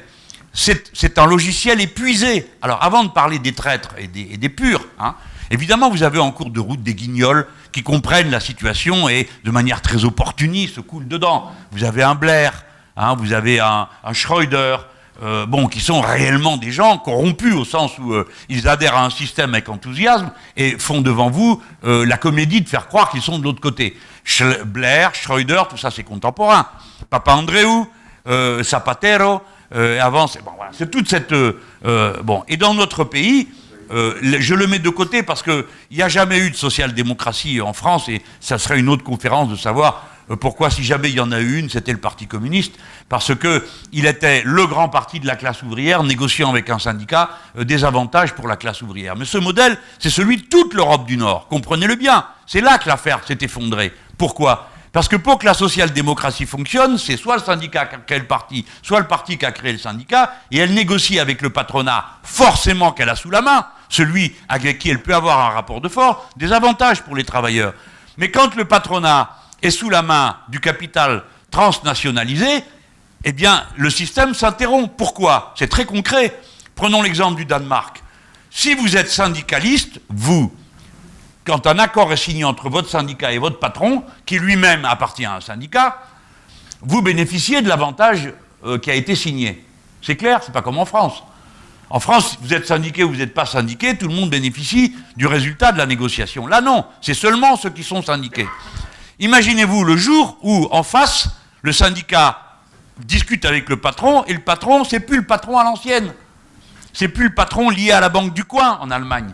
C'est Schröder qui a coupé le lien entre la banque et les entreprises, en permettant aux banques de vendre les titres des entreprises sans surtaxe, ce qui était le cas avant. Ok? C'est par une mesure très concrète. Donc, vous arrivez, vous trouvez devant quelqu'un qui dit « Écoutez, moi je m'en fous de ce que vous racontez, je signe rien, parce que je suis l'homme d'un fonds de pension, et mon fonds de pension, il ne signe pas avec vous qu'on diminue ses revenus. Voilà, donc voilà, je ne signe pas. Et si vous n'êtes pas content, c'est pareil et on s'en va. » Résultat, les travailleurs danois, qui étaient autrefois à 90% couverts par des conventions signées entre le syndicat et le patronat danois, sont à peine 20% maintenant. Donc la social-démocratie s'est effondrée parce que sa base matérielle s'est effondrée, qui était sa relation antagonique, organisée avec le patronat, qui lui a glissé entre les doigts depuis que le capital financier s'est transnationalisé et que les fonds de pension et les gros fonds financiers font la loi dans l'économie réelle. Voilà la conséquence concrète. Alors après, le deuxième tour, je finis juste là-dessus, c'est fini, mais voilà pourquoi ces gens se comportent de cette manière. Comme ils ne savent plus quoi faire, eh ben ils font la seule chose qu'ils ont toujours fait. Ils pensent qu'en mettant du charbon dans la locomotive capitaliste, du moment qu'elle avance, il tombera quelque chose sur les prolétaires. Mais non, il ne tombera plus jamais rien de l'avancée du capitalisme parce qu'il est devenu totalement prédateur et tributaire. Il me semble que, oui, bon, il me semble que, bon, je suis d'accord, hein, mais il me semble que moi, je serais plus critique, enfin, je crois que la responsabilité des partis sociaux-démocrates, la façon dont tu le présentes, donne un peu l'impression que finalement, ils n'avaient pas c'est eux qui n'avaient pas d'alternative, parce que le capital, mais je crois qu'ils ont tout de même été complices. Tu vois, moi, je serais plus critique dans ça. C'est pas simplement qu'ils ont perdu leur base, ils n'ont plus fait. Non, ils ont participé à ça. Par exemple, moi, ce qui pour moi était vraiment déterminant, parce que bon, je reconnais que quand j'ai écrit l'illusion du consensus, parce que bon, Christophe dit mon dernier livre publié en français, parce qu'il a été publié il y a 10 ans, ce livre en Grande-Bretagne. À ce moment-là, bon, donc en 2005, à ce moment-là, j'avais encore un peu l'illusion que peut-être les partis sociaux-démocrates allaient pouvoir retrouver une identité de gauche, mais avec la façon dont ils se sont conduits devant la crise de 2008, alors là, ça m'a vraiment fait perdre toutes les possibilités, toutes les illusions que j'avais, parce que, en fait, s'ils avaient, mais ça aurait dû dire qu'ils auraient dû être, disons, des partis différents. Mais il y avait une possibilité à ce moment-là, rappelez-vous tous, jusqu'à ce moment-là, l'État s'était toujours démonisé. Non. Et puis tout à coup, l'État, on appelait l'État à la rescousse. L'État, ils auraient pu faire ce qu'a fait Franklin Roosevelt aux États-Unis. Il était évidemment poussé aussi, il faut le dire, par les mouvements. Hein. Il ne faut pas voir que c'est pas quelqu'un simplement qui a pris la décision, mais il y avait des mouvements très forts qui l'ont poussé à intervenir avec l'État pour justement avoir des politiques de redistribution de plus fort, pour redonner un rôle progressiste à l'État. Mais les partis sociaux-démocrates n'ont même pas essayé de faire ça ici en Europe. Ils ont accepté, oui, d'intervenir, mais pour sauver les banques. Hein? Donc, alors là, c'était évident qu'ils n'ont pas. Pour moi, je suis vraiment beaucoup plus critique par rapport à leur responsabilité, parce ils auraient pu à ce moment-là profiter de cette possibilité. Mais non seulement, donc, ils ont intervenu pour sauver de l'argent, mais puis après, ils ont accepté finalement toutes les politiques austéritaires qui ont été de la droite. Donc là, il était évident que, enfin moi en tout cas personnellement, j'ai compris à ce moment-là qu'il n'y avait aucun espoir que ces partis retrouvent jamais une identité plus à gauche. Ils avaient été trop liés au développement. Et, en fait, dans beaucoup de pays, pas mal de politiques, disons, d'austérité, de privatisation ont été faites par les partis sociaux-démocrates. Hein, je veux dire, ils ont été, disons, je dirais plutôt, je crois que c'est peut-être, ils ont été plus actifs dans ce procès que tu ne le donnes à penser quand tu insistes sur les conditions économiques dans lesquelles ils étaient, qu'ils ont été un peu, si tu veux, prisonniers. Mais je crois qu'ils ont très actifs dans ce procès. Moi, j'arrive à la même conclusion que toi, mais j'essaye de démontrer, j'essaye de sortir. Bon, c'est un monde que peut-être tu approches moins, mais dans nos milieux de gauche, j'estime que souvent, intellectuellement, on ne fait pas d'efforts. Bon, alors voilà, pourquoi ça s'est passé comme ça? Parce que machin est un traître. Bon, ben, finissons-en avec les traîtres et le socialisme sera sauvé. Bien sûr que ça ne fonctionne pas comme ça. Comment des individus sensés et intelligents sont conduits à prendre des décisions de cette nature? C'est ça qui m'a intéressé. J'ai été membre d'un parti socialiste pendant 30 ans, donc j'ai pu voir de l'intérieur une organisation qui a nationalisé toutes les banques de mon pays finir à la fin par exactement le contraire. Et ceci en l'espace d'une vie humaine. 1981, toutes les banques sont nationalisées. Vous savez où nous en sommes aujourd'hui et grâce à qui et qui l'a fait. Bon, donc je te rejoins. Mais ce qui m'intéresse, c'est comment ça s'est passé et pourquoi des gens se sont sentis quasiment libres de le faire. Bien sûr que le temps passant, les organisations politiques, comme toutes les autres organisations humaines, sélectionnent leur personnel politique. Et on peut dire qu'on connaît les mécanismes de sélection. Ce n'est pas les grandes écoles. Si vous croyez ça, vous vous trompez lourdement. Ce n'est pas comme ça que ça se passe. Vous avez la technique qui consiste à étouffer la voix de celui qui n'est pas d'accord, ou de celle qui n'est pas d'accord, et puis de sélectionner une élite par des mécanismes qui, des fois, sont d'une brutalité incroyable.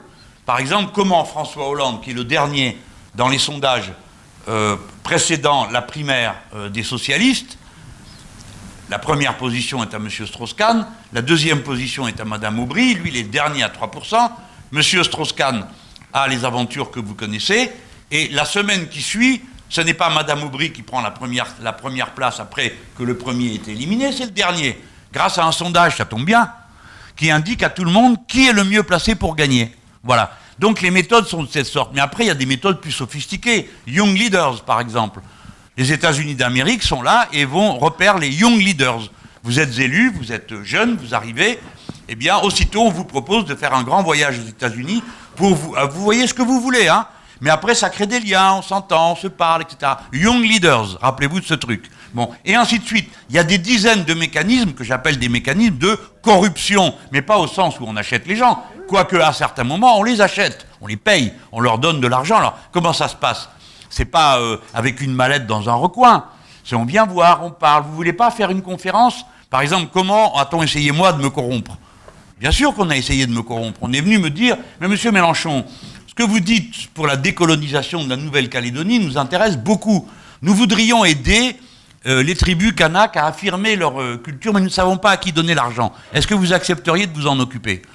Bon, alors vous savez que j'ai tous les défauts du monde, plus le fait d'être patriote. Donc j'ai commencé par dire le contraire de ce que je pensais. J'ai dit quoi? Quelle colonisation? La France ne colonise personne, bien sûr que si. Mais bon, j'allais pas dire à cet homme pourquoi je ne voulais pas de son argent. Je lui dis, parce que c'est dangereux de leur dire non.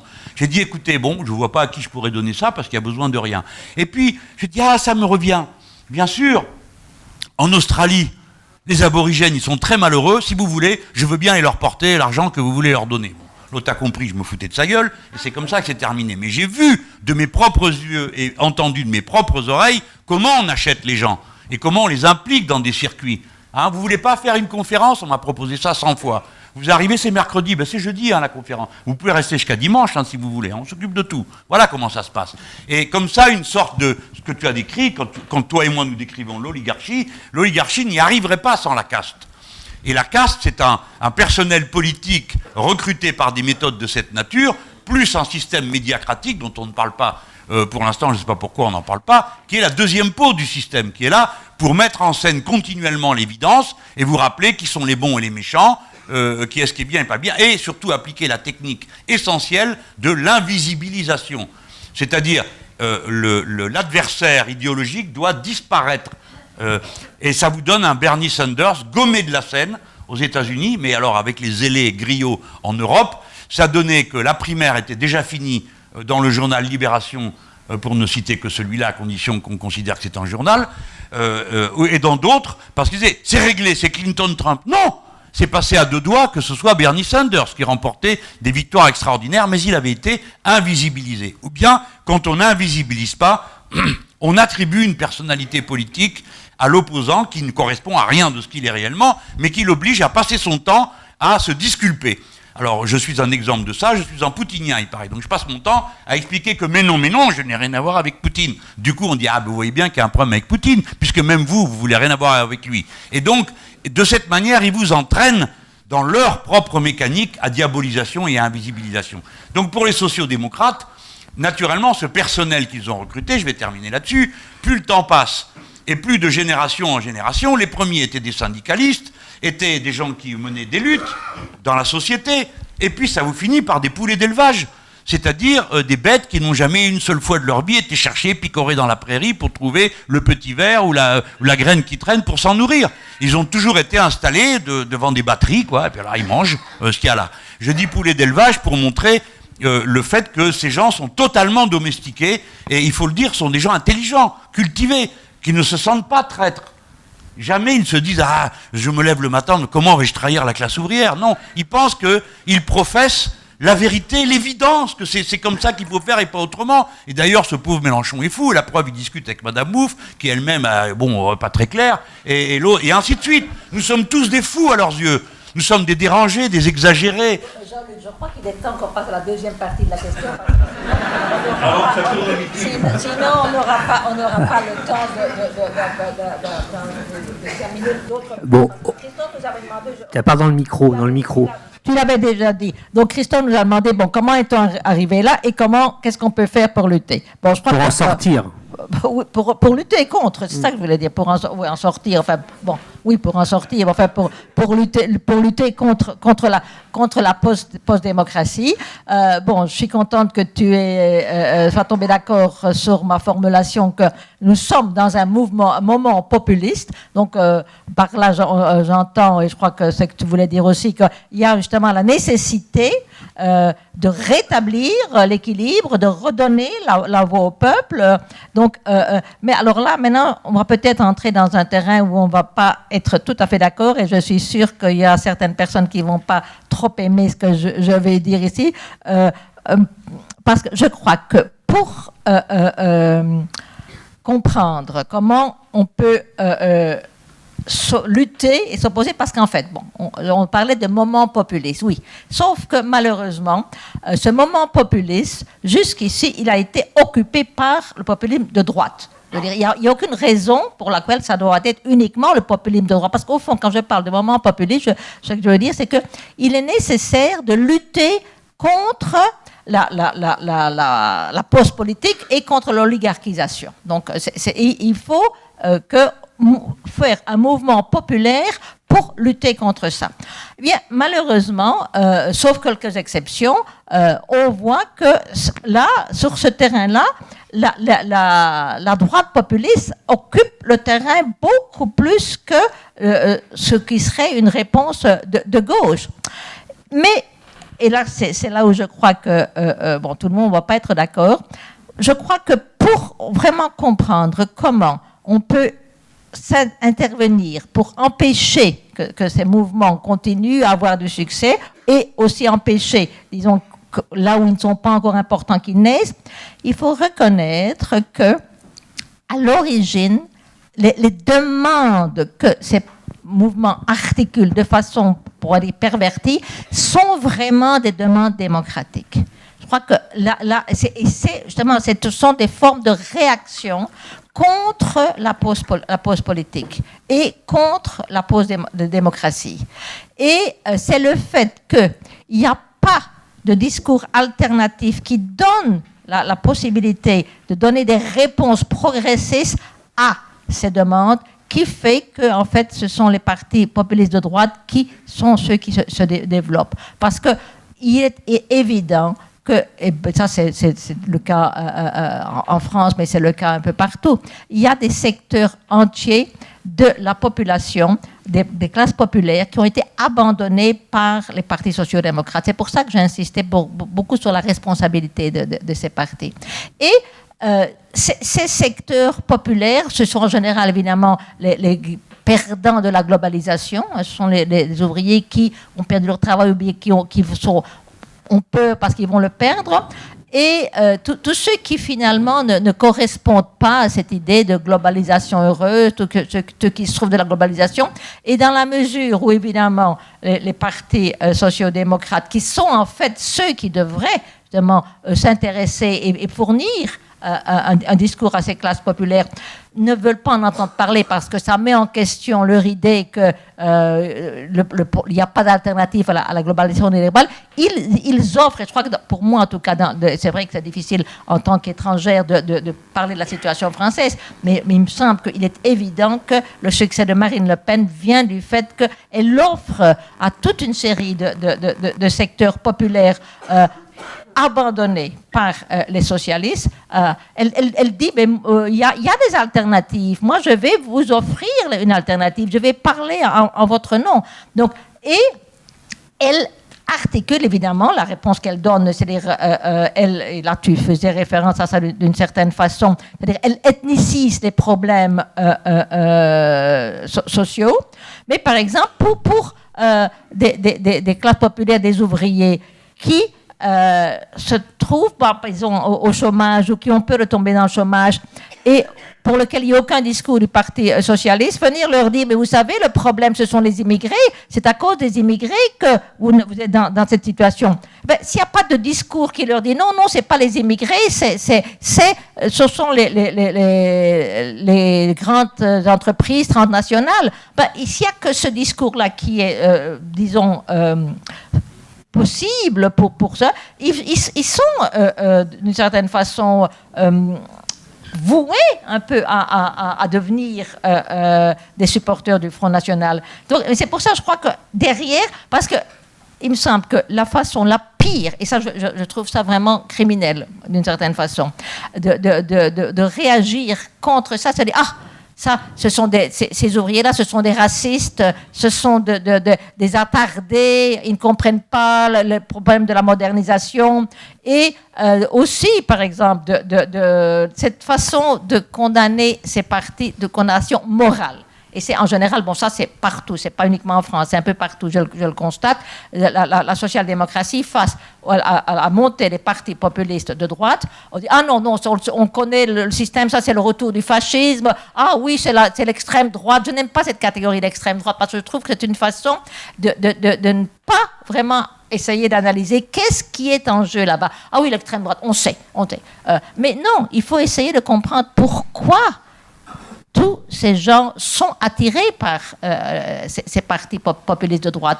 Parce que c'est uniquement à partir de ça qu'on va pouvoir comprendre que ce qu'il faut faire, c'est s'adresser à ces catégories et leur offrir un autre discours, donner une formulation progressiste à leurs demandes. Pas simplement dire, vous êtes des racistes, vous êtes des attardés. Non, il faut vraiment, et pour moi, justement, un élément important, c'est pour ça que je dis, ça c'est une chose dans laquelle je crois vraiment, la seule façon de lutter contre le populisme de droite, c'est de développer un populisme de gauche, c'est-à-dire entendre justement le cri de détresse de ces secteurs, politiser leur douleur d'une façon progressiste, organiser le rage d'une façon progressiste.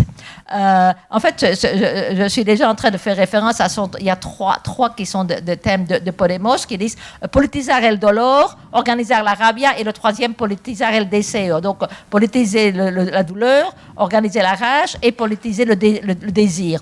Et là c'est l'autre élément, je crois qu'on est d'accord là-dessus, parce qu'on en avait déjà parlé à Buenos Aires. Ce qui est important pour comprendre comment on peut faire ça, c'est d'accepter la place fondamentale que les affects jouent en politique. Et ça, c'est quelque chose que malheureusement, en général, les partis de gauche ne comprennent pas. Les partis de gauche sont complètement rationalistes. Ils pensent que, ah non, les affects, ça c'est uniquement la droite qui mobilise les affects. Nous, on doit donner des statistiques, nous, on doit donner des arguments. Par exemple, j'ai assisté à pas mal de réunions où on discutait le problème des réfugiés. Ah non, mais en fait, ils ne sont pas au courant des véritables statistiques. Il y a beaucoup moins de réfugiés. Il faut leur donner les faits. Et ils comprendront. Ils comprennent pas. Ou alors on vous dit que la façon de lutter contre le racisme, c'est de faire comprendre aux gens que la science a montré qu'il n'y avait pas de race. Donc comment est-ce que vous pouvez être raciste s'il n'y a pas de race? Donc ça c'est vraiment, vous riez, mais je vous assure, c'est vraiment quelque chose qui est courant dans les partis de gauche. Dire non, nous il faut donner des arguments. Tout ce qui a à voir avec la mobilisation des affects, c'est quelque chose qui non, c'est pas pour nous. Bon, alors bien entendu, on laisse tout ce champ au parti populiste de droite, parce qu'eux savent très bien comment mobiliser les affects. Et ils savent très bien construire un peu, parce qu'au fond, la construction d'un nous, ça a à voir principalement avec la cristallisation d'affects communs. C'est pas quelque chose qui se fait. On ne construit pas un nous sur la base de faire donner des statistiques, des arguments. On construit un nous par ce que j'appelle la mobilisation des passions.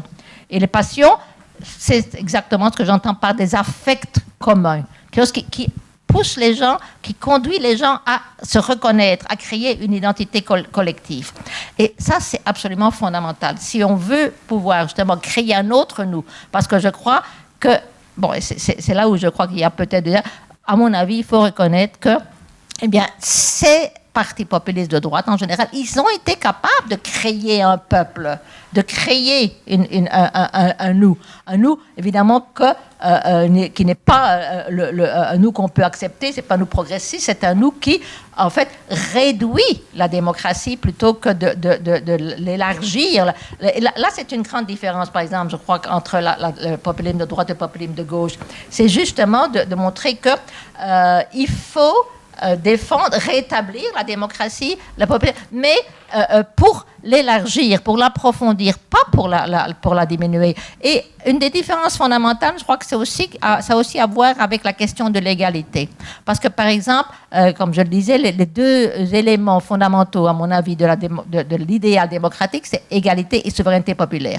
Bon, moi, je crois que l'élément de rétablissement de souveraineté populaire, on le trouve dans les partis populistes de droite. Et c'est ça qui fait leur succès. Parce qu'ils donnent aux gens l'impression qu'ils leur donnent la possibilité de s'exprimer. Mais ce qui manque, c'est l'élément d'égalité. Là, ce ne sont pas du tout c'est au contraire. Plutôt, on va rétablir la Suède, mais uniquement pour les nationaux.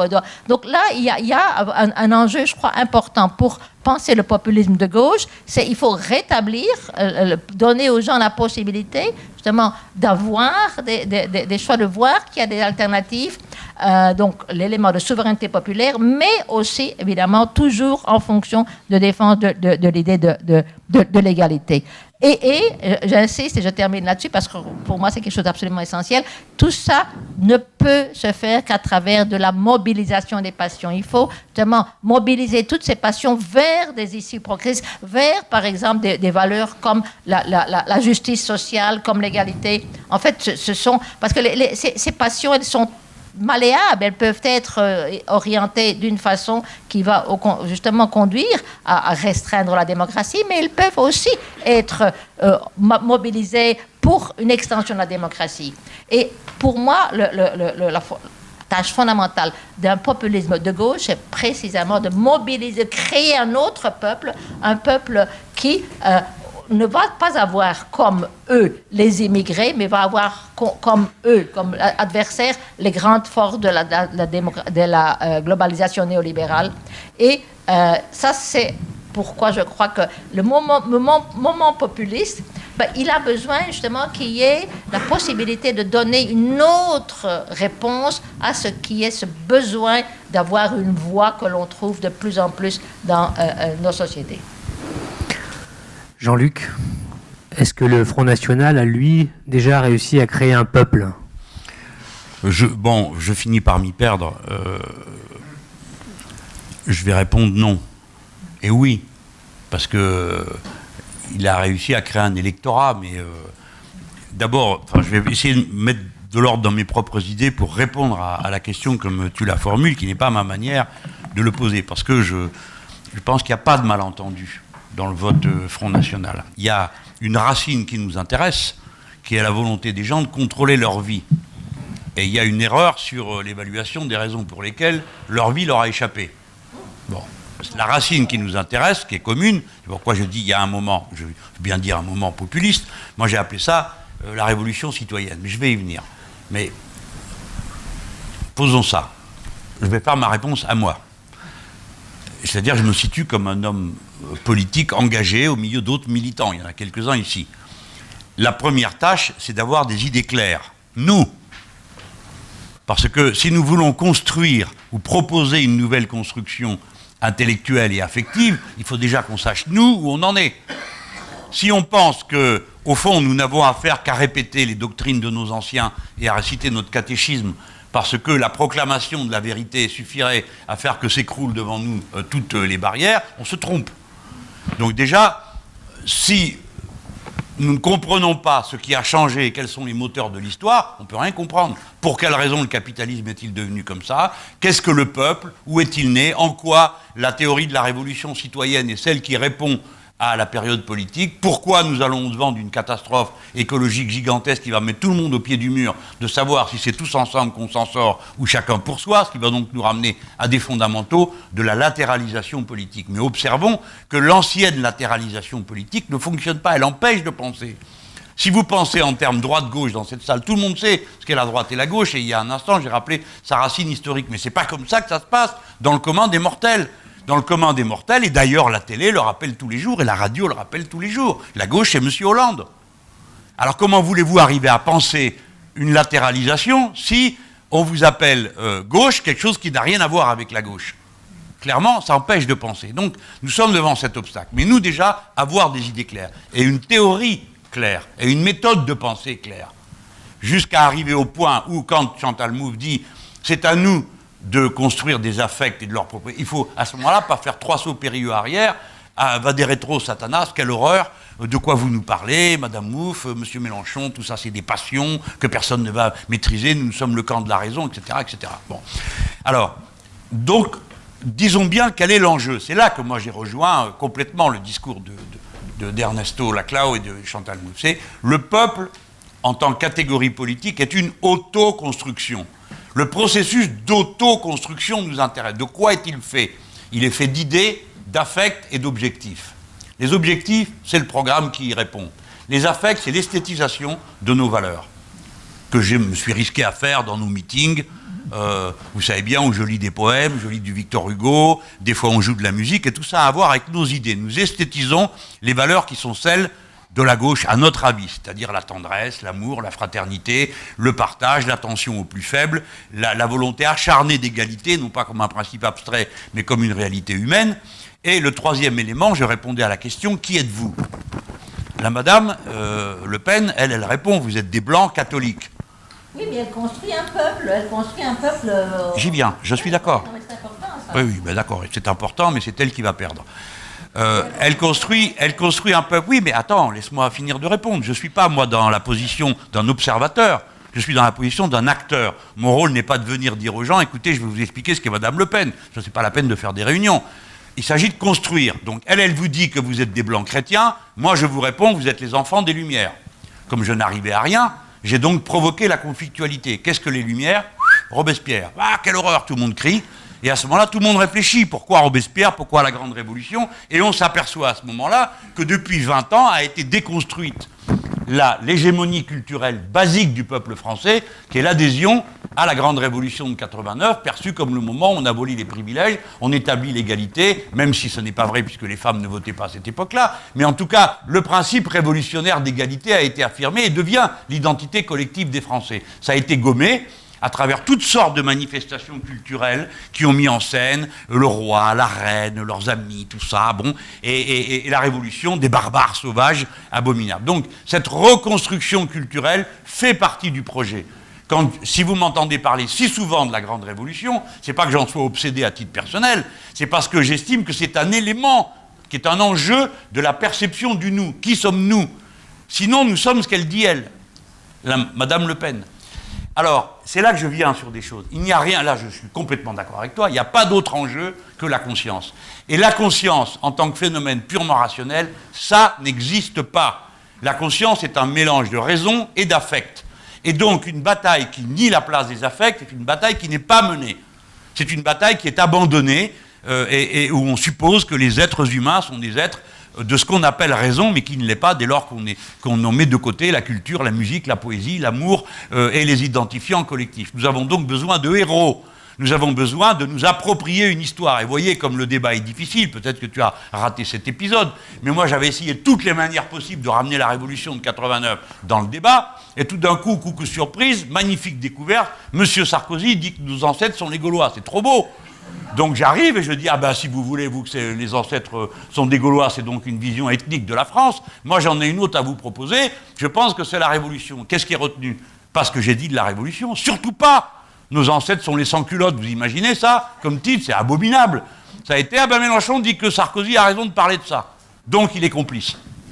Et donc, nos propres amis nous ont coupé les mains au moment où on attrapait le pompon pour faire réfléchir et pour donner à confronter deux histoires de France. Car l'histoire est une science, bien sûr, et comme telle, la politique n'a rien à faire dans la science. Donc les historiens ont des droits qui sont les droits des scientifiques. Mais comme politique, c'est notre devoir de nous approprier un récit. Et d'ailleurs, ceux qui me combattaient disaient « Ah ben Mélenchon raconte ce qu'il veut, moi mon histoire c'est plutôt la commune. » Ben donc tu as une histoire. C'est exactement ce que vient de dire Chantal. Si nous ne pouvons pas nous identifier à des mythes collectifs, nous ne pouvons pas nous construire comme personne. Nous le faisons dans notre famille, tous.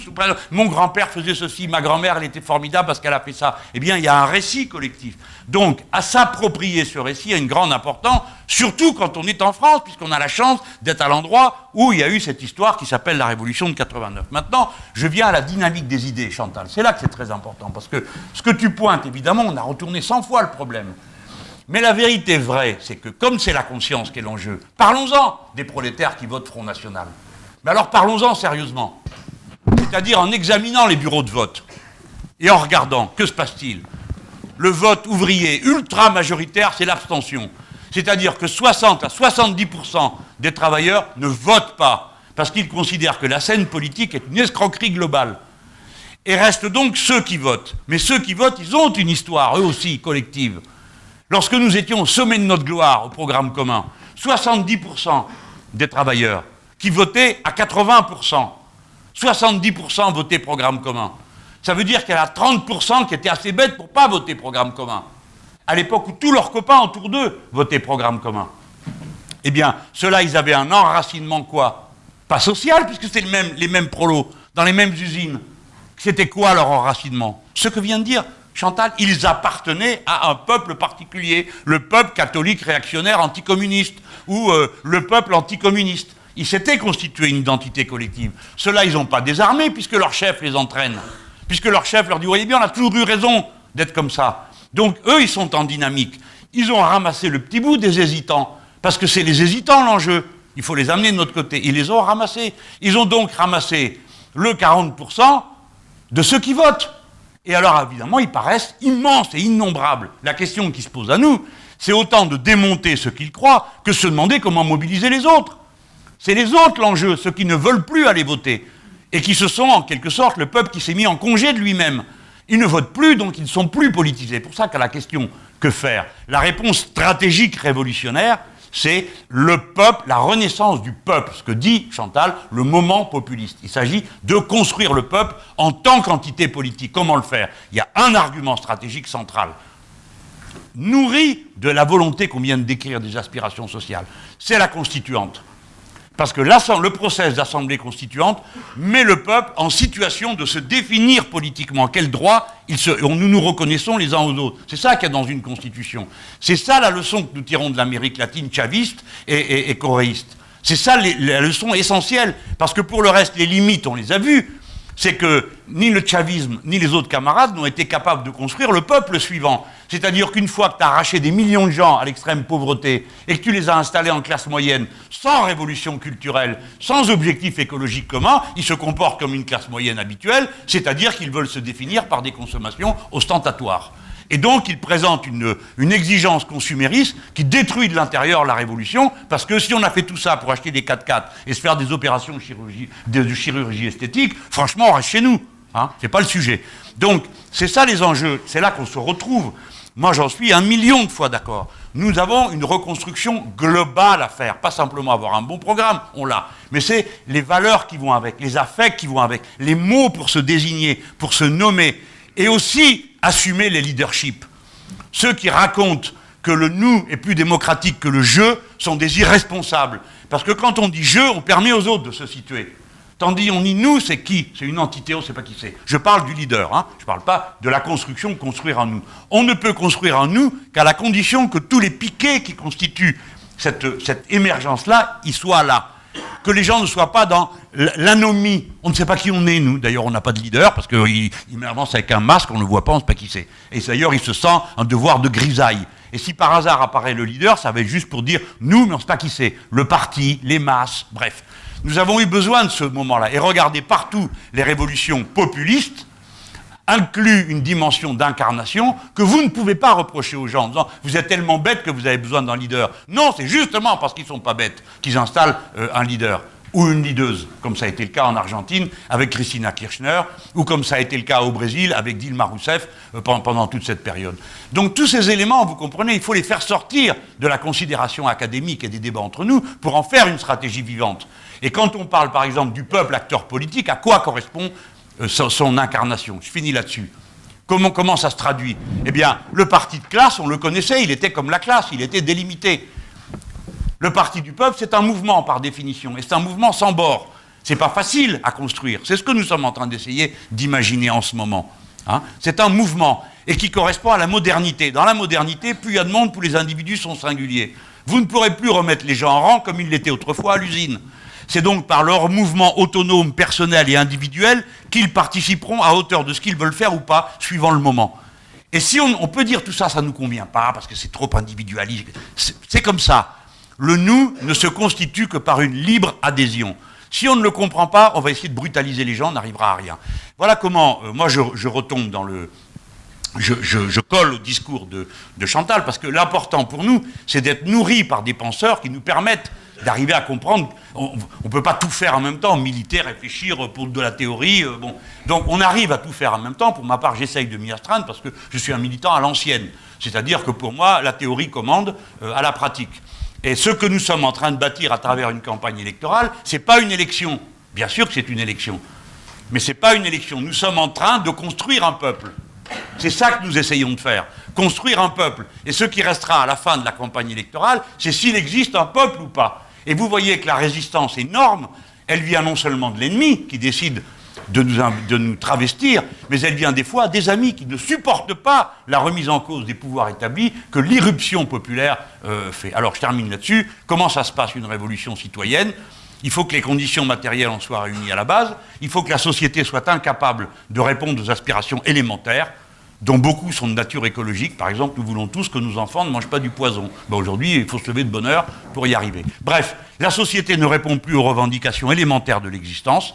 Et troisième élément, les institutions sont incapables d'organiser la conflictualité et la discussion à ce sujet. Et lorsque tout le système est bloqué, il explose de manière fortuite, c'est-à-dire d'une manière absolument imprévue. Un type se suicide, c'est le 3e en Tunisie, parce qu'il ne veut pas payer sa taxe sur ses légumes qu'il vend dans la rue. Et ça provoque une révolution. En Amérique latine, au Venezuela, les gens qui ont accepté tout le plan d'austérité, il y a une chose qu'ils n'acceptent pas, c'est payer le ticket de bus plus cher. Et c'est là qu'on vient sur un thème qu'a effleuré il y a un instant Chantal, mais qui est fondamental. C'est le rôle des, entre guillemets, entre comillas, hein, les classes moyennes, c'est-à-dire ceux qui se sont moyennisés dans le déclenchement de la révolution. Pourquoi ? Parce qu'ils pensent que leur réussite est liée à leurs efforts strictement personnels, ils n'ont aucune ambition sociale, et que tout d'un coup, leur ambition personnelle et leur mérite personnel est entravé par un système bureaucratique qui ne tient pas compte d'eux. Et à ce moment-là, ils se mettent en mouvement. Ça vous donne les casserolades en Argentine, c'est une affaire de caisse d'épargne qui déclenche la révolution en Argentine. Au Venezuela, c'est une affaire de ticket de bus. Chez Correa, c'était je ne sais plus quoi, mais enfin, à chaque fois, c'est l'événement fortuit. Ben, l'événement fortuit en France, ça pouvait être Rémi Fraisse. Ah, c'est-à-dire un gamin tué dans une histoire terrible. Je dis un gamin, je ne devrais pas parler comme ça, bon, c'est un adulte fait. Mais ça peut être les manifestations de policiers. Et là, vous touchez du doigt ce que décrivait tout à l'heure Chantal Mouffe, c'est-à-dire l'ambiguïté fondamentale du mouvement quand il se met en mouvement. Vous ne savez pas si cette manif, elle est de droite ou de gauche. Bien sûr qu'il y a des gens du FN dedans, mais que disent les gens? C'est les revendications qu'ils présentent sont des revendications, pour un certain nombre d'entre elles, sont des revendications de démocratie. Donc c'est très compliqué. La situation peut sauter par un événement comme celui-là. Parce que c'est pas tous les jours que vous avez des flics qui font des manifs dans la rue la nuit en allant à l'Élysée. Le pays entier a vu qu'on peut aller à l'Élysée et qu'après on est reçu par le président.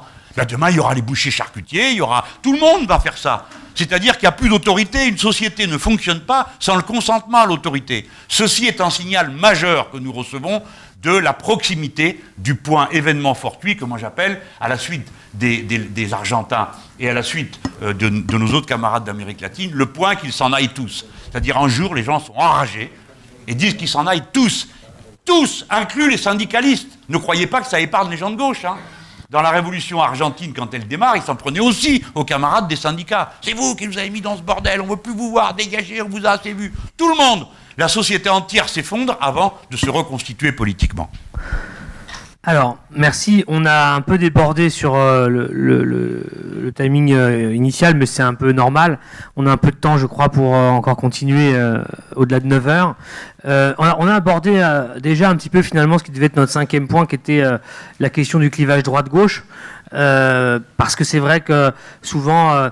pour ceux qui revendiquent l'utilisation des catégories peuple ou populisme, eh bien, l'objection qui arrive assez vite, ce sont des catégories qui visent à gommer, à effacer la distinction droite-gauche, alors qu'en réalité, on peut considérer que cette affirmation est une mauvaise compréhension, en réalité, du sujet. On va essayer de reparler peut-être pas trop longtemps, parce qu'après, il y a une partie qui va être importante, qui va être justement sur les objections qui sont faites. Si, on a un peu de temps, Parce que quelle heure alors ? On a encore une bonne demi-heure. Bon. Ça va. Ou un quart d'heure, allez, un quart d'heure, 20 minutes. Chantal. Non, moi je veux bien, mais on peut rester ici jusqu'à demain matin. Non, mais on a encore une bonne... je sais pas, vous voulez partir ? Non, hein. Bon. On a une bonne vingtaine de minutes. Bon, d'accord, alors essayons d'être un peu concis tout de même. Bon, la question de droite-gauche. Ton micro, Chantal. Oui, bon. C'est quelque chose d'assez important.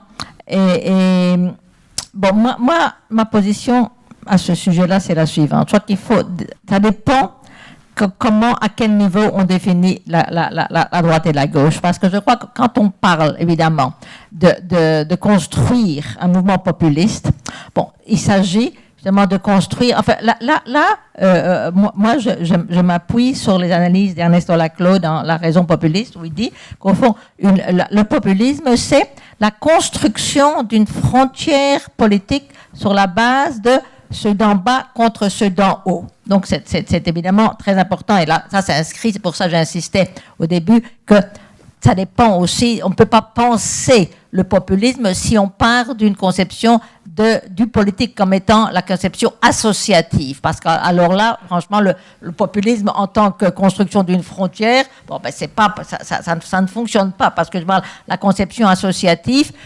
n'admet pas que la question fondamentale du politique, c'est la construction du nous et du eux. Hein, bon, donc là, je crois que c'est important en fait, toute cette réflexion que nous faisons ici au niveau politique, elle s'inscrit dans le contexte d'une réflexion théorique, d'une approche qui est justement celle que nous avons développée dans Hégémonie et socialiste stratégie. Mais bon, donc, c'est la construction d'une frontière politique. Il y a plusieurs façons de construire la frontière politique. Par exemple, le marxisme construit la frontière politique sur la question bourgeoisie-prolétariat. Ça, ce n'est pas la façon de construire la frontière politique à la manière populiste. Donc, bon, Jean-Luc ne sera peut-être pas d'accord avec ça, mais en tout cas, moi, je crois que c'est important de voir. Donc, en fait, quand on va construire la frontière politique de type populiste, ça ne peut pas être construit sur la base de ce qu'est construit normalement le clivage gauche-droite. Parce que le clivage gauche-droite, traditionnellement, se réfère à des catégories principalement sociologiques, qui ont déjà, disons, des intérêts. C'est une idée que, bon, c'est la place dans les relations de production qui va déterminer la conscience. Dans le marxisme, évidemment, c'est très clair, mais on peut aussi avoir des visions plus sociodémocratiques. La gauche représente les intérêts des ouvriers, pas nécessairement pensés en termes de classe, mais les classes populaires, et puis il y a là. Donc, d'une certaine façon, c'est l'idée que c'est déjà donné. Il y a des gens auxquels dont les intérêts correspondent nécessairement à la question de la gauche et à la question de la droite. Donc c'est ça que j'appelle le clivage traditionnel. Bon, une frontière politique de type populiste ne construit pas la frontière de cette façon. Parce que, justement, et moi, je crois que, justement, la question de construire un peuple, ce n'est pas de construire une classe. C'est un peuple qui c'est nécessairement une frontière qui est de type beaucoup plus transversale, qui va et elle se construit à travers ce que nous appelons dans Hégémonie socialiste stratégie la construction d'une chaîne d'équivalence entre toute une série de demandes qui sont des demandes très hétérogènes, qui proviennent d'endroits différents, et elles se cristallise justement autour d'un nous. Alors on va, à mon avis, là j'étais d'accord avec ce que disait Jean-Luc, il faut nécessairement un leader pour cristalliser ce nous. On pourra peut-être en discuter plus tard quand on arrive au moment des objections. Mais en tout cas, la construction de la frontière en termes populistes n'est pas la frontière traditionnelle droite-gauche. Hein, c'est une frontière qui, justement, met ensemble toute une série de demandes beaucoup plus hétérogènes. Mais ça ne veut pas dire qu'il faut abandonner la distinction droite-gauche, qu'elle n'est plus pertinente, mais elle est pertinente à un autre niveau. C'est-à-dire, elle est pertinente au niveau, justement, auquel je faisais référence déjà antérieurement. C'est ce qui va nous permettre de distinguer un populisme de droite et un populisme de gauche. Et je crois qu'aujourd'hui, bon là, j'ai pas mal de discussions en Espagne avec les gens de Podemos à ce sujet, parce que je crois qu'aujourd'hui, alors ils disent, oui, mais la catégorie droite-gauche, ce n'est pas des catégories qui sont universelles, ce sont des catégories qui sont propres à notre société. Et c'est vrai, par exemple, en Amérique latine, en général, les mouvements nationaux populaires, ce ne sont pas les mouvements qui sont identifiés comme étant de gauche. Par exemple, en Argentine, le kirchnerisme n'était pas identifié comme la gauche. Il y avait à côté de ça ce qu'on appelle la izquierda cipaya, c'est-à-dire la gauche qui veut mettre en place un modèle qui est inspiré de l'Europe principalement. Et il y a toujours eu une lutte entre cette gauche et le national-populisme disons, de Kirchner. Moi, souvent, avec mes amis là-bas, ils me disaient, mais la gauche, je dis, mais c'est pour moi, c'est vous la gauche. Et je crois qu'on a le même problème avec Correa. Donc mais là, c'est parce que justement, dans le contexte latino-américain, ces catégories ne fonctionnent pas exactement de la même façon. Mais je crois que nous, ici, en Europe, on ne peut pas passer au-delà de la distinction droite-gauche. La distinction droite-gauche est encore quelque chose de symboliquement très, très important. Parce que, bon, finalement, l'idée de gauche est liée c'est l'idée de l'égalité, de la justice sociale. Et la droite, c'est plutôt la question de la liberté. Il y a un magnifique petit livre de Norberto Bobbio à ce sujet, justement, où il dit, gauche-droite, quoi ça signifie. Dans notre imaginaire, il y a des valeurs qui sont liées à la question de la gauche, l'extension de la démocratie, la justice sociale et la droite. Donc, c'est pour ça, à ce niveau-là, c'est pour ça que j'insiste que moi, je défends un populisme de gauche. C'est-à-dire un populisme qui va développer, radicaliser la démocratie. Et il y a d'autres formes de populisme. Et je crois que, bon, le populisme de Marine Le Pen, c'est un populisme, mais c'est un populisme c'est-à-dire qui construit un peuple, hein, qui veut donner une voix à un peuple, mais elle le construit d'une façon, justement, qui n'est pas celle qui défend les valeurs démocratiques de liberté et d'égalité. Donc, je crois que c'est important de voir que la frontière ne se construit pas sur la base de traditionnellement, parce que c'est vrai, on allait la gauche, des catégories de gauche, et qui correspondent d'une certaine façon, c'est comme un socle sociologique. Bon, ces gens-là, ça représente la gauche. Moi, je crois qu'aujourd'hui, en fait, et ça, c'est lié évidemment beaucoup au développement du capitalisme financiarisé, qui, et je l'annonçais au début, finalement, nous offre aujourd'hui, ça a évidemment une quantité d'effets complètement négatifs, mais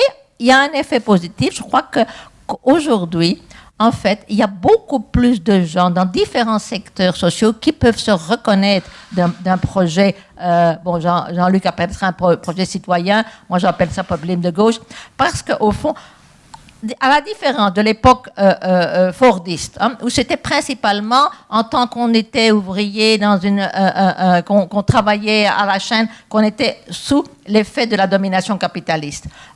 Aujourd'hui, nous sommes tous, d'une certaine façon, assujettis à la domination capitaliste, même tous ceux qui n'ont rien à voir, si vous voulez, avec les entreprises. Parce qu'on est tous les politiques de privatisation. Donc, il y a en fait la possibilité de gagner à une cause d'émancipation, une cause de gauche, de justice sociale, toute une série de secteurs qui sociologiquement étaient en fait considérés comme étant, ah non, ça c'est le terrain de la droite. Et par exemple, il y a une chose que j'ai toujours trouvé très intéressante chez Podemos, c'est quand il disait, mais nous, on ne veut pas parler uniquement aux gens qui sont considérés, qui votent traditionnellement à gauche. On considère qu'il y a toute une série de gens qui ont voté toute leur vie, mais pour le Parti populaire, on veut les gagner aussi. On considère que ces gens-là sont aussi soumis à la domination, aux effets, si vous voulez, des politiques. Donc, on veut les gagner. Donc, d'une certaine façon, je dis que ces politiques néolibérales créent je pense au terme anglais, une constituency, beaucoup plus de gens qu'on peut gagner un projet de gauche. Et c'est pour ça qu'en fait, on ne peut pas dire, la frontière, on l'établit sur la base de ceux dont on considère que leurs intérêts sont ceux qui normalement correspondent à la gauche. Mais il est important de maintenir cette distinction droite-gauche pour distinguer différents types de populisme. Alors, une chose que je voudrais dire en ce qui concerne ce projet de populisme de gauche, qui justement, ça a à voir avec cette nécessité d'établir une chaîne d'équivalence entre toute une série de demandes hétérogènes.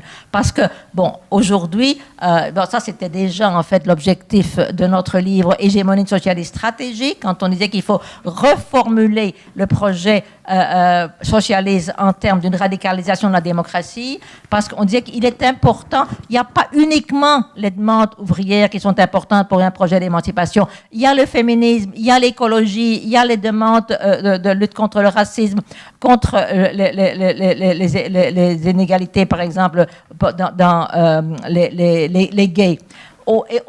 C'est pour ça qu'on parlait de la nécessité d'établir une chaîne d'équivalence entre toutes ces demandes. Cette chaîne d'équivalence entre toutes ces demandes, c'est ça qu'on appelle à construire un peuple. Donc c'est pour ça que je crois que les catégories traditionnelles du marxisme ne fonctionnent plus aujourd'hui si on veut penser à un projet émancipateur, parce qu'il y a beaucoup de demandes démocratiques qui viennent d'endroits complètement différents du processus productif, et qu'il est vraiment important d'articuler toutes ces demandes. Et une conséquence de ça, c'est que je crois que il est important de voir que ce mouvement, je préfère mouvement parce que je ne considère que le populisme de gauche, ce n'est pas quelque chose d'un parti, c'est un mouvement mais qui peut avoir une dimension parti, mais qui doit établir une synergie entre les mouvements sociaux et la dimension plus traditionnelle de parti. Parce qu'en fait, beaucoup de ces demandes qui doivent être articulées dans la création de ce peuple, de ce nous, de cette volonté collective progressiste, elle s'exprime à travers des mouvements sociaux. Et il faut pas, il n'est pas possible, c'est pas non plus quelque chose qu'il faudrait désirer, de mettre tout ça ensemble dans un parti. Donc je crois qu'il est important de voir, de trouver des formes d'établir une synergie entre ces mouvements sociaux et une forme, disons, plus traditionnelle de parti, parce que, alors là c'est une différence que j'ai par exemple avec toute une série de gens de gauche qui sont très horizontalistes, hein, qui considèrent qu'au fond c'est uniquement au niveau des mouvements sociaux qu'on va pouvoir transformer la société, et que tout ce qui a à voir avec la lutte de transformation de l'État, c'est quelque chose qui est négatif, nécessairement. Et par exemple, c'est pour ça aussi que je suis très critique de la perspective qui est développée par Antonio Negri et Michael Hart, c'est ce qu'ils appellent exodus, désertion. On va pas essayer de transformer les institutions, on ne va pas, l'État, tout ce qui est parti, syndicat, tout ça, on ne va pas s'y mettre, on va construire une société différente en dehors. Bon, moi, je crois que je défends plutôt une stratégie inspirée de Gramsci de la guerre de position. Il faut s'impliquer dans les institutions. Il faut s'impliquer pour les transformer. Il faut essayer d'arriver au pouvoir pour transformer l'État. C'est pour ça, par exemple, la stratégie de Syriza en Grèce ou la stratégie de Podemos, qui sont des stratégies de transformation. C'est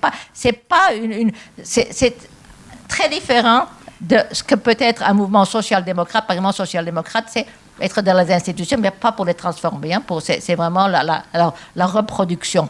À l'autre extrême, on a la gauche de gauche, la gauche radicale, qui, elle, veut, au contraire, ou bien ne pas du tout s'impliquer dans les institutions, ou alors vraiment les casser, les mettre...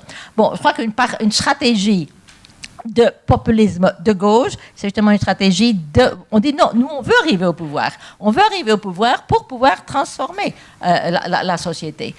Mais ça implique d'avoir donc une dimension parti, ce qu'on appelait la machine de guerre électorale à Podemos, mais aussi la dimension mouvement social. Donc je crois que c'est vraiment important. Donc on voit que le populisme de gauche, c'est au fond une façon de réimaginer la gauche. Une gauche qui ne soit pas sur le modèle de la social-démocratie, mais qui ne soit pas non plus sur le modèle de la gauche de gauche. Je crois que c'est ça pourquoi je lutte théoriquement, mais pour essayer d'imaginer justement comment on peut repenser la gauche, mais en abandonnant tout de même toute une série d'éléments de la construction du clivage traditionnel. Vaste programme. Jean-Luc. Bon, tu nous donnes là un matériau très ample. Il y a beaucoup de sujets. Moi, je ne les aborderai pas tous à ta suite. Je vais essayer d'abord d'attirer votre attention, parce que l'herbe est toujours plus verte dans le pré voisin, mais je voudrais quand même signaler que l'expérience Podemos n'a strictement rien à voir avec l'expérience Syriza, qui elle-même n'a strictement rien à voir avec Die Linke, et ainsi de suite. Il y a une histoire du mouvement des idées incarnée par des mouvements politiques. Il est trop tard pour l'engager à cette heure, mais si vous voulez, je reviens une autre fois, et je vous raconte comment tout ça est passé de l'un à l'autre, de l'Europe à l'Amérique latine, de l'Amérique latine à l'Europe en retour, avec les épisodes jusqu'à l'émergence de Podemos et la déflagration provoquée par la nécrose du front de gauche, transformé en un petit cartel de partis. Tout ça correspond, et l'expérience politique originale que nous, vaille que vaille, avec un certain nombre de gens qui sont dans cette salle, nous tâchons de construire sur une construction théorique de type nouveau, présentée de manière succincte dans l'ère du peuple et le choix de l'insoumission. Mais cette construction théorique, elle n'abandonne pas les outils du passé. Ça, c'est une divergence que je vais avoir avec Chantal. Personnellement, je me suis construit intellectuellement dans le marxisme, et je considère que je suis un marxien, ou ce que vous voulez, c'est-à-dire que les outils du matérialisme historique, parce que Marx, qu'est-ce que le marxisme, hein? J'avais un ami philosophe de Nicolas qui avait une réponse que je trouvais très spirituelle. Quand je lui dis qu'est-ce que le marxisme, il répondait une production de l'Institut du matérialisme dialectique à Moscou. Il voulait dire par là que des gens s'étaient emparés de bouts de texte épars, ils faisaient des collages, et tout ça finissait par constituer un corpus doctrinal qui avait été figé. Du marxisme, j'ai retenu l'essentiel, c'est-à-dire le recours au matérialisme appliqué à l'histoire, avec des lois particulières qu'il croyait y discerner, qu'on peut rafraîchir aujourd'hui. Par exemple, si on va prendre le déterminisme marxiste, c'est forcément celui de Simon Laplace, et c'est un déterminisme dans lequel il n'y a pas de principe d'incertitude. Aujourd'hui, nous sommes dans un déterminisme probabiliste, et ceci, à cette heure, je ne vous inflige pas la démonstration, mais ça a toutes sortes de conséquences, notamment de donner sa place à l'événement fortuit, qui sinon n'en a aucune dans un déterminisme linéaire. Bon. Toutes ces conceptions philosophiques dures participent pour moi et mes amis à la formulation de la théorie de la révolution citoyenne en empruntant aux expériences concrètes. Alors, quand on dit construire la frontière, c'est toujours une frontière de conscience dont on parle. Le salariat n'a pas disparu, il s'est étendu à toute la société, dans un modèle économique dans lequel une bonne partie de la société n'a aucune place. C'est une masse, soit parce qu'elle apprend, parce que le niveau de mise en œuvre des moyens de production nécessite et requiert des niveaux de formation beaucoup plus élevés qu'à n'importe quelle autre époque, ou soit parce qu'elle a été écartée de la production parce que les gains de productivité ont diminué la quantité de travail nécessaire et qu'on a fait une répartition sauvage entre ceux qui chôment et ceux qui travaillent encore et encore et encore. Voilà. Bref, il y a donc une société qui, pour l'essentiel, induit par sa propre constitution une frontière. C'est important. Il y a un eux et un nous en soi. Le eux, c'est les oligarques et la caste, et le nous, c'est la masse de tous ceux qui n'appartiennent pas à ces deux catégories, et qui, en effet, sont de plus en plus éclatés quant au statut social. D'abord parce que le système lui-même a individualisé les contrats. Et donc la précarité, les statuts de toutes sortes, l'ubérisation généralisée ont provoqué une explosion de l'ancienne classe ouvrière. Mais qu'on ne vienne pas me dire que c'était facile avant parce qu'il y avait une classe ouvrière regroupée. Moi j'attends qu'on me dise quand est-ce que c'était facile. Ou alors ceux qui le disent c'est qu'ils n'ont jamais milité à cette époque-là. C'était très difficile de former une conscience de classe. C'est pas ce que je dis non plus. Hein, Pardon ? C'est pas ce que je dis. Mais je dis pas que tu le dis, je m'en prends pas à toi là. Oui, non, mais c'est pas à toi que je m'en prends. Pas du tout, Chantal. Je m'en prends à ceux qui me disaient, je me rappelle quand j'étais au Parti Socialiste, comme ça, nous unirons tous dans une même détestation. On me disait, ah ben oui, mais mon vieux, maintenant la société a changé, c'est plus comme avant. Ben avant, c'était très dur. Moi, j'ai été militant d'avant. Hein, quand on allait avec le programme commun dans une classe ouvrière qui était à moitié dominée par les anciens réseaux de la droite, eh ben, c'était très dur. Le paternalisme fait qu'à l'usine Peugeot de Montbéliard, eh bien, nous n'étions pas majoritaires. Pourtant, c'était que des prolos qui travaillaient à la chaîne et dans des conditions extrêmement dures. On avait un mal de chien. La conscience de classe était le résultat d'une autodéfinition. Donc on revient sur la discussion qu'on a eue. Donc maintenant, il s'agit pour ces gens de s'autodéfinir. Si vous les prenez à partir de leurs conditions sociales et en restant là, vous n'y arriverez pas. Parce que les conditions sociales sont tellement éclatées qu'elles ne produisent pas. La conscience de soi résultant de sa situation individuelle ne produit pas un nous. Voilà pourquoi on le prend par un autre bout. Et notamment, on doit le prendre par le bout de la contradiction principale de notre époque. Et la contradiction principale, c'est celle qui conduit à la destruction de l'écosystème. Si le capitalisme productiviste qui ne contient aucune norme d'auto-organisation conduit à la destruction de l'autosystème, alors il y a un intérêt général humain anticapitaliste. Et pour la première fois, le courant progressiste et anticapitaliste peut investir la notion d'intérêt général humain, qui est la plus grande transversale possible, capable de regrouper la société entre un eux et un nous. Eux, ce sont les empoisonneurs, eux, ce sont ceux qui font l'agriculture productiviste, eux, ce sont ceux qui détruisent la planète, nous sommes ceux qui n'ont que leur vie à vivre et le petit bonheur que nous voulons y prendre, qui est absolument opposé à tout ce que ces gens-là veulent faire de nous. C'est dire qu'il n'y a pas de contradiction à tracer une frontière en utilisant les outils du passé pour le faire, mais il est évident qu'on ne peut pas les faire passer au même endroit. Ça ne veut pas dire que les réalités qu'il décrivait n'existent plus, ça veut dire qu'elles sont tellement généralisées qu'elles n'ont plus de sens. Voilà pourquoi je propose de construire de nouvelles hégémonies à travers l'idée, par exemple, de la planification écologique, et des thèmes de cette nature, et d'un éco-humanisme qui va reprendre l'idéal progressiste et le formuler dans les termes de l'intérêt général humain. Je vais maintenant finir là-dessus, parce que je crois que c'est qui m'amène à ma conclusion. Le mot que la gauche et la droite existent, c'est une évidence. Mais ce n'est pas une évidence d'étiquette, parce que les étiquettes sont falsifiées. Et que voulez-vous, les gens pensent à travers des mots. Aussi longtemps que gauche veut dire Hollande, on ne peut pas penser.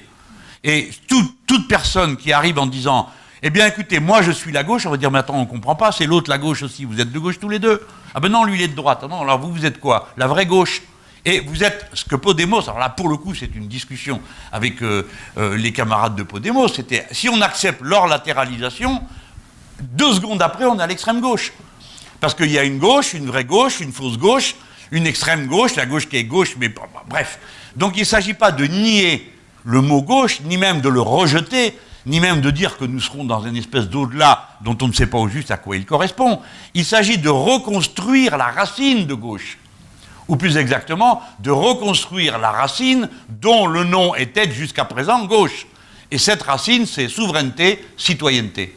C'est cette racine dont il s'agit de s'emparer pour pouvoir la projeter sur l'idée d'un intérêt général humain, et c'est à ce moment-là que la gauche est refondée. Il ne s'agit donc pas simplement, et là peut-être que c'est un désaccord, de la repenser en tant que programme intellectuel, il s'agit de la refonder, raison pour laquelle, par exemple, dans la stratégie, parce qu'il faut bien quand même que j'en dise un mot, actuelle, moi je ne veux pas rassembler la gauche, c'est pas mon but. Mais bien sûr, il y a une ambiguïté. Est-ce que tu ne veux pas rassembler les gens de gauche? Bien sûr que si, mais pas seulement ceux de gauche. Mais bien sûr que je veux les rassembler. Bien sûr que je veux les rassembler. Oui, oui, bon, on est d'accord, mais je ne m'engueule pas avec toi, je m'engueule avec mon général. Ah, peut-être. Alors on est d'accord, tant mieux. Non, mais tant mieux, franchement, je ne cherche pas le conflit, moi j'en ai assez sur le dos. Hein. En tout cas, avec mes amis, je ne cherche pas le conflit. Mais c'est pour dire que je ne peux pas dire je vais rassembler la gauche parce que ça veut dire je vais me rassembler avec le PS, ce qui est précisément ce que je ne veux pas faire. Voilà la difficulté du combat quotidien, réel. Hein. Et donc, quelle est la stratégie? Exactement ce que tu disais il y a un instant. Tu dis des demandes hétérogènes qui cristallisent. Moi j'ai appelé ça fédérer le peuple. Fédérer le peuple, c'est pas rassembler la gauche. C'est recréer la gauche en fédérant le peuple. Sur quoi? Sur ses aspirations. Voilà. Voilà les mots, parce que le choix des mots, là, nous sommes d'accord tous les deux, à 10 000%, le choix des mots est décisif. Si je m'amuse à dire demain que je veux rassembler la gauche, eh ben je vous garantis que je tombe du cheval 2 secondes après. Parce que les gens n'entendront pas « tu veux rassembler les progressistes », ils entendront « tu veux te rassembler avec les autres magouilleurs, donc tu es comme les autres ». Voilà. Et c'est pourquoi toute notre difficulté là, ils nous ont volé les mots. C'est ça notre problème. Et donc on doit sans cesse remettre en circulation des mots pour être capable de créer du nous. Car si nous disons gauche, les gens entendent qu'on est nous avec eux. Et si nous disons fédérer le peuple et que nous sommes le peuple, les gens entendent autre chose. Comme par exemple quand ils me voient dans le métro, parce que je prends le métro, alors il y a quelqu'un qui m'a dit un jour « Ah ben vous faites comme nous ». Alors je lui dis « Mais comme vous, qui ?» Eh ben nous, quoi. Nous, il voulait dire tout le wagon, quoi. Hein. Et c'est à cet instant, c'est ça le populisme au sens qu'utilise Chantal. C'est que pour le gars en question, nous, c'est ceux qui prennent le métro, voilà, et pas les autres. Alors je ne sais pas ce qu'il suppose qui se passe à la surface, hein, parce qu'il y a aussi pas mal de gens qui sont avec nous. Hein. Mais c'est pour dire, c'était ça l'idée. Voilà, mon mot final est ça. Si je peux une seule chose demander à mes auditrices et auditeurs de ce soir, pas à Chantal, parce que ça, c'est acquis, c'est tenez compte du fait que nous improvisons peu. Ou si nous improvisons, c'est au sens artistique. C'est-à-dire que quelque chose qui a profondément diffusé en nous se transforme en acte. Mais que ce soit la construction d'un mouvement comme la France Insoumise, que ce soit la formulation de l'idée de l'ère du peuple, tout ça, mes amis, au point de départ, c'est de la théorie. À partir de l'expérience pratique des luttes révolutionnaires. Et la constituante, c'est notre stratégie révolutionnaire. C'est-à-dire qu'à ce moment-là, nous ferons naître le peuple en tant qu'entité, par la conflictualité pédagogique. C'est-à-dire que quand on va déclencher la constituante, il est clair qu'elle va se construire contre des intérêts politiques particuliers, évidemment, et au nom d'un intérêt général que le nous va formuler. Voilà, on a la chance d'être le peuple où c'est intraduisible dans une autre langue. Les gens en France, ils disent « Ah si tout le monde faisait comme vous, on serait bien ». Sous-entendu, ce que tout le monde ne peut pas faire n'est pas bien. Il y a chez nous une racine identitaire égalitaire très profonde qu'on doit à nos glorieux ancêtres et à leur belle devise. Donc ça, c'est un capital à exploiter. Les Gaulois. Les ancêtres. Alors, si tu veux, vraiment, les Gaulois n'étaient pas égalitaires et comme bande de gens foutres, on fait difficilement au-dessus. C'est pour ça que je voulais faire une blague. Bien, je voudrais que... Tu veux dire un mot peut-être, Chantal? Non, j'aime beaucoup cette formulation. Fédérer le peuple pour refonder la gauche, je suis d'accord avec ça. Bon. Voilà. Je crois qu'on peut remercier nos deux invités qui ont beaucoup donné de substance à la soirée, de leur réflexion profonde. En fait, c'était pas si simple d'envisager ce dialogue parce qu'évidemment, il articule vraiment beaucoup de dimensions intellectuelles, proprement intellectuelles, théoriques. On a vu ce soir que parfois la philosophie peut contribuer à transformer le monde. C'est ce qu'on disait avec Jean-Luc tout à l'heure. Donc, vous avez pu, j'espère, chacun apprécier... c'est la première fois en France, je crois, qu'il y a ce débat entre Chantal Mouffe et Jean-Luc Mélenchon. Je pense qu'au moins, vous avez pu chacun apprécier la manière, d'abord les pensées de chacun, les théories qu'il développe, et puis la manière dont dialogue, en réalité, la théorie populiste défendue par Chantal et celle de fédérer le peuple de Jean-Luc, dont on a vu par ailleurs qu'elle ne se juxtapose pas non plus en permanence à tous les points, mais c'était aussi l'idée de montrer un petit peu, disons, les aspects saillants et sur lesquels il y a un dialogue entre eux. Et puisque Jean-Luc l'a proposé, peut-être sans faire exprès, peut-être même y aura-t-il une deuxième rencontre, on verra en 2017, quelque part en 2017, une fois que nous aurons réussi à mobiliser le peuple et le mettre en action, une fois qu'il sera au pouvoir, on verra quid de nos théories du populisme, comment elles s'appliquent au pouvoir et à son exercice. En tout cas, merci à toutes et à tous. On a un peu débordé, je m'en excuse, j'espère que vous ne nous en voudrez pas. L'association Mémoire Lutte était ravie de vous accueillir aujourd'hui. On a été très désolé parce que je dois vous dire que lorsqu'on a monté la réunion en à peine 2h30, on a eu quasiment 900 demandes d'inscription pour cette rencontre. On ne pouvait pas accueillir tout le monde. Donc voilà, c'est pour vous dire qu'il y avait quand même un intérêt très fort. Alors, absolument, c'est ce que j'allais dire. Avant qu'on se quitte, sachez que cette soirée a été filmée.